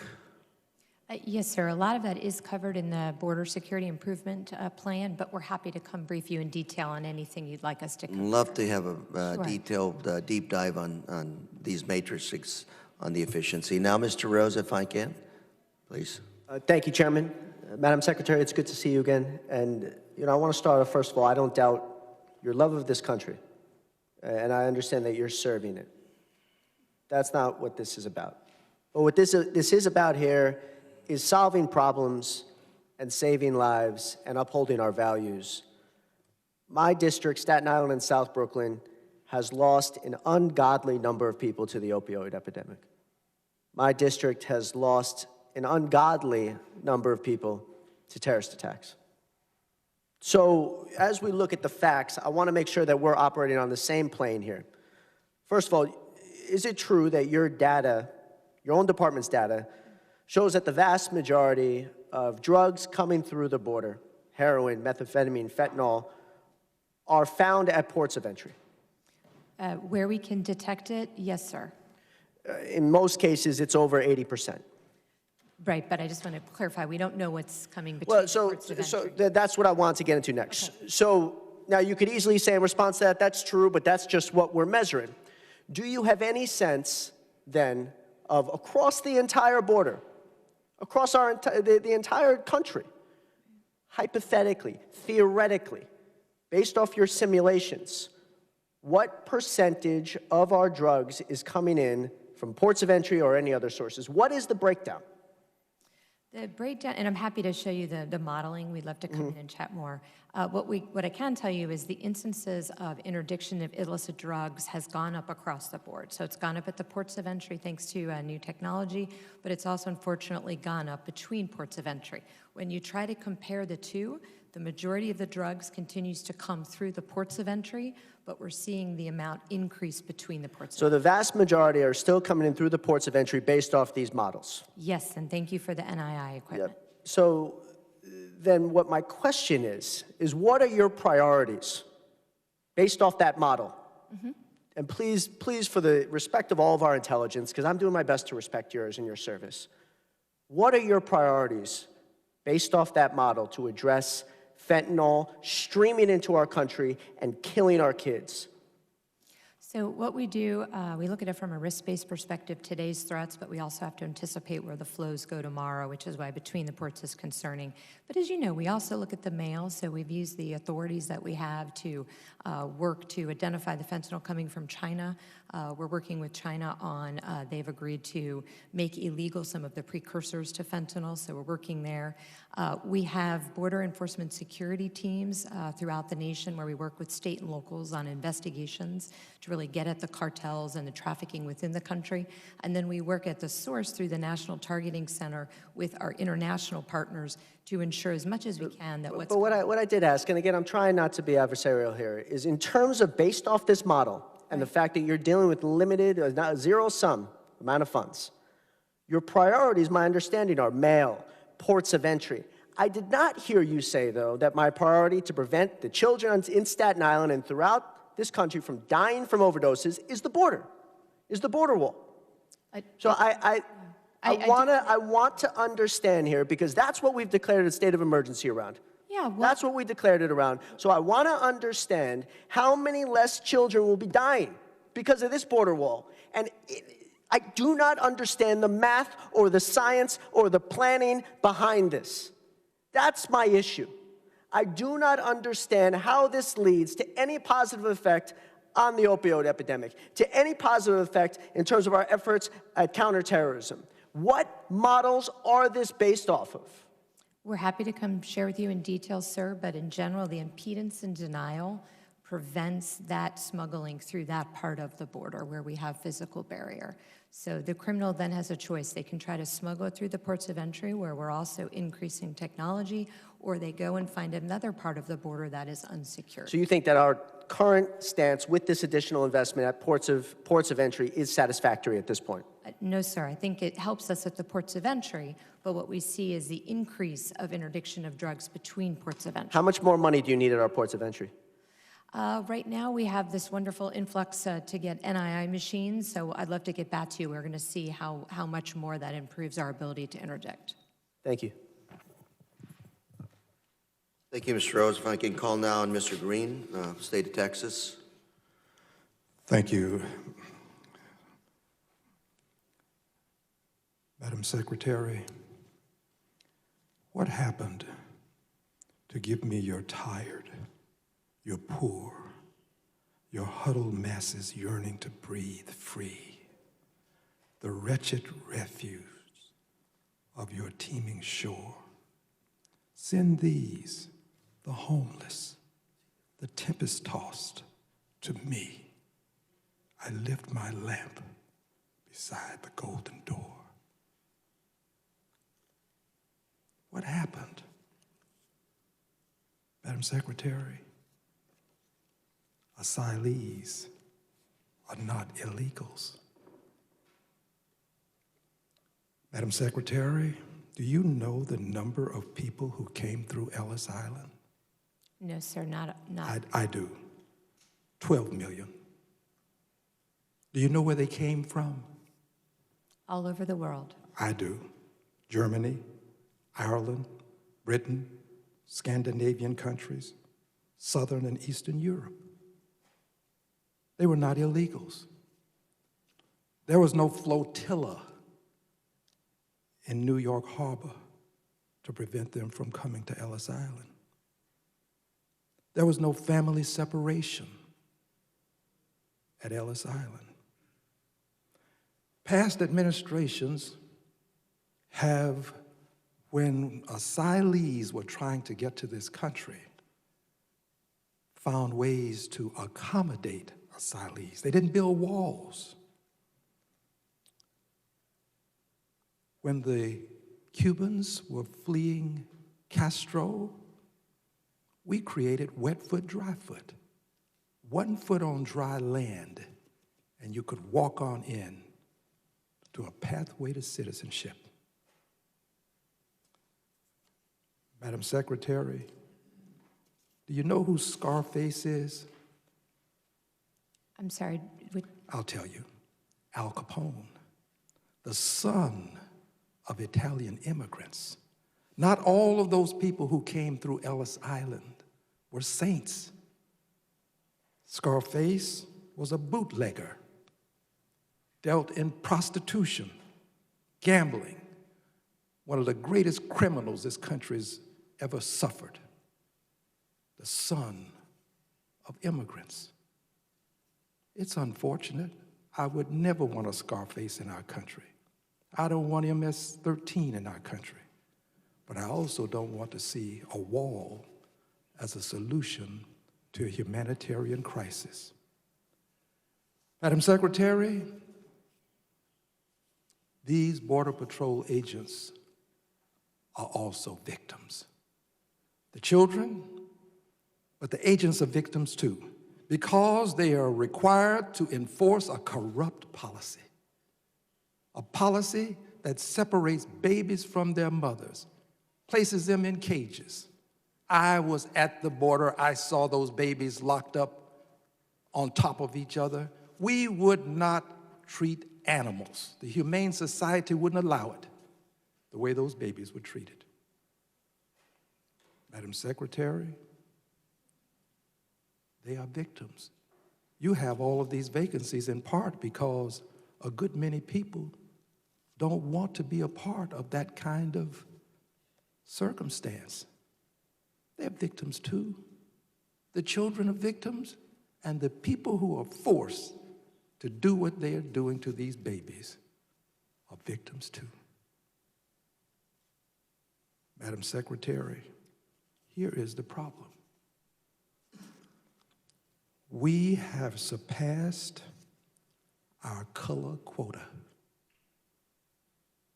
There are those who believe that we already have too many people of color in this country. And these, one of whom happens to be the President of the United States of America, would institute policies that will prevent people of color from coming to this country. White babies would not be treated the way these babies of color are being treated, Madam Secretary. This is about color. We've opened our doors. You're tired, you're poor. Huddled masses yearning to breathe free. Except we now have our quota of people of color. I'll yield back the balance of my time. Sir, if I could just respond to a couple things. Mr. Chairman, if she responds, I'd like to have the opportunity to respond to her response. Well, gentleman made statements. He really didn't ask any questions. So in interest of time, we're going to go to gentleman from Kansas City, Mr. Cleveland. Thanks, Mr. Chairman. Thank you, Madam Secretary, for being here today. I'm conflicted. In seminary, we were required to study Robert Frost, and Dr. John Swanley, legendary author and theologian, forced us to, study all of the writings of Robert Frost. One of them is called Mending Wall, which you may be familiar with. One of his most famous, wrote it in 1914, just outside of Boston. And when you have to dissect that, what did Robert Frost mean in the opening line, which says, and I quote, "Something there is that does not love a wall, unquote. Something there is that does not love a wall, Robert Frost, 1914. And so when you dissect it, Frost is saying nature, shorten this, nature or God does not love a wall. And we can speak euphemistically, metaphorically, that walls don't make good neighbors. Walls make long-term enemies. And I may be wrong about everything. I've studied seminary through college, and then 3.5 years in seminary. And so we studied this whole issue. I mean, if you look at the Great Wall of China, you have any idea how many times China has been invaded since they built the wall? No, sir. I mean, you wouldn't know that. I'm not, so I'm not, it's not a, most historians would say a lot, because there's no, we can't even figure out, historians can't figure out how many times they've been invaded. Started building on it in 200 BC, primarily to keep the Huns out, the aliens, I guess we call them today. And as you know, that didn't help. Went all the way through the Ming Dynasty. What I'm trying to come to the conclusion of my question is do you see anything wrong with the United States of America, the most powerful nation that God has allowed to exist, building a wall? Sir, the idea in part of the wall is actually to ensure a safe and orderly flow, which actually protects those traveling. When they come through the desert or they come through more remote areas, they put themselves at risk, and they almost always do that by paying a smuggler who then further preys upon them. So the idea of the barrier is a safe and orderly flow so that migrants who choose to come here come through a legal port of entry where they can be cared for. That's where their resources are. That's where we can provide them the best medical care, and that's where we can most quickly process their claim. Mm-hmm. Thank you. The busiest and the longest land border in the world is what? I would say it's ours. The busiest and the largest, the longest land border in the world is between the United States and Canada. But that's not the busiest, sir. But it is the longer border, yes. We might have to have an argument about the busiest based on, I don't want to get into the trade amounts coming across the border from Canada, but it's 5,500 miles. And we have a lot of illegal people coming across the border, particularly between Vermont and Quebec. And the going fee is about $4,000 to bring people across the border. And it just, and the numbers coming across, I'm sure you know this, are increasing. And so, my final question, I have 12 seconds. Would you be okay with building a wall to separate the United States and Canada? So we do everything by risk. As you know, sir, right now, the risk is not such that it would necessitate physical barriers, but we do very closely work with the Canadians to ensure a safe and orderly flow. What we do is we continue to analyze that daily to ensure that we do have mechanisms to provide security to both countries and to those traveling populations. Yeah, my time is up. Thank you. Thank you very much. Chair now recognizes the young lady from Florida, Ms. Dimmons. Thank you so much, Mr. Chairman and Secretary Nielsen. Thank you for being with us today. It's good to see you again.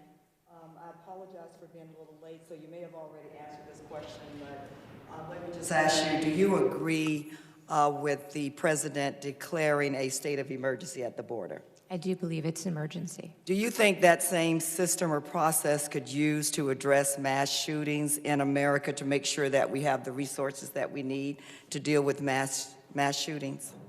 I'd have to refer you, of course, to the, I'm not. What are your personal opinions, since you do deal with the security of our nation, what do you feel about declaring a state of emergency as it pertains to mass shootings in this country, since countless numbers of people die right before our very eyes on a regular basis?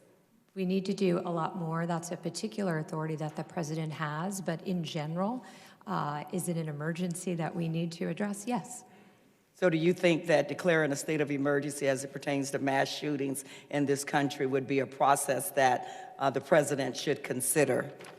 Again, I can't speak to his particular authority there, but what I can say is what we're doing at DHS. Happy to tell you now or later. How many Customs and Border Patrol officers or agents have you had to die in the line of duty during your tenure? We have had, have the numbers here, I can look them up, but it's about, 15 to 20. I'm sorry. I would just ask you, Not in the Secretary. line of duty, not in the line of duty. We've had Okay, some how many die in the that line were- of duty Zero. at this border where there is a Zero. crisis? Zero. Zero have died in the. In this How last many? year. How many Customs and Border Patrol officers or agents would you say have been seriously injured in the line of duty at the border, the southwest border in particular, during your tenure? So we could get you those figures. We have at least 60 instances of rockings, and the assaults have gone up 40%. Okay, I remember a city near Orlando where there was one murder in January and one murder in December, and they reported that murder rate had gone up 100%. So you don't know, in terms of serious injury, how many officers or agents have been seriously injured during your tenure? Happy to get you that information. At this crisis at the border. Okay, change of direction for just a minute. Secretary Nielsen, you know that the Fifth Amendment requires that private property owners must receive just compensation for property seized under eminent domain. Is that correct? Yes. Okay, in some cases, the federal government can assume ownership of private property before compensation has been adjudicated and before a landowner has received payment for their land. Now, we can certainly debate whether seizing of land from private property owners is the right thing to do or not. We know that some property owners in Texas whose land may be seized, they had deeds predating statehood in Texas, but I would like to focus on just compensation. Determining just compensation seems to be a challenge for the department. There have been reports about the discrepancies between those who are represented by, have legal representation versus those who don't, and what the department feels the land value is versus other sources. How does the federal government determine just compensation for land seized at the southwest border? It's usually based on the market rate, the amount of acreage, and then, of course, a variety of other factors, including the terrain of the land and what it could otherwise be used for. USA Today has reported that some landowners were offered less than $100, while the market value was up to 120 times greater. And you said that they use fair market value to determine that? The general market value, yes. Okay, so do you have any explanation at all for the discrepancies? I'm happy to look further into it and come and talk to you about it. What federal resources exist to help landowners who are at the mercy of the federal government negotiate just compensation for their land? To my knowledge, the United States does not have the ability to pay for counsel for them, but of course it usually takes 12 to 16 months for this process to complete, and so during that time we work very closely both with the area, the courts if they're involved, and the landowner. Looking at the area and the border where the president seems determined to build a wall, regardless of the necessity to do that, how many landowners would be affected? I don't have a particular number, ma'am. As you know, and as you described, some of the parcels, it's very difficult to determine who owns them. We have actually people looking through microfiche to ensure that we do our very best to identify owners of particular parcels of land. Secretary Nielsen, I am out of time, but we certainly have a lot more to discuss in this issue. I'll yield back. Thank you, and thank you, Mr. Chairman. Thank you very much. I thank the witness for her testimony and the members for their questions.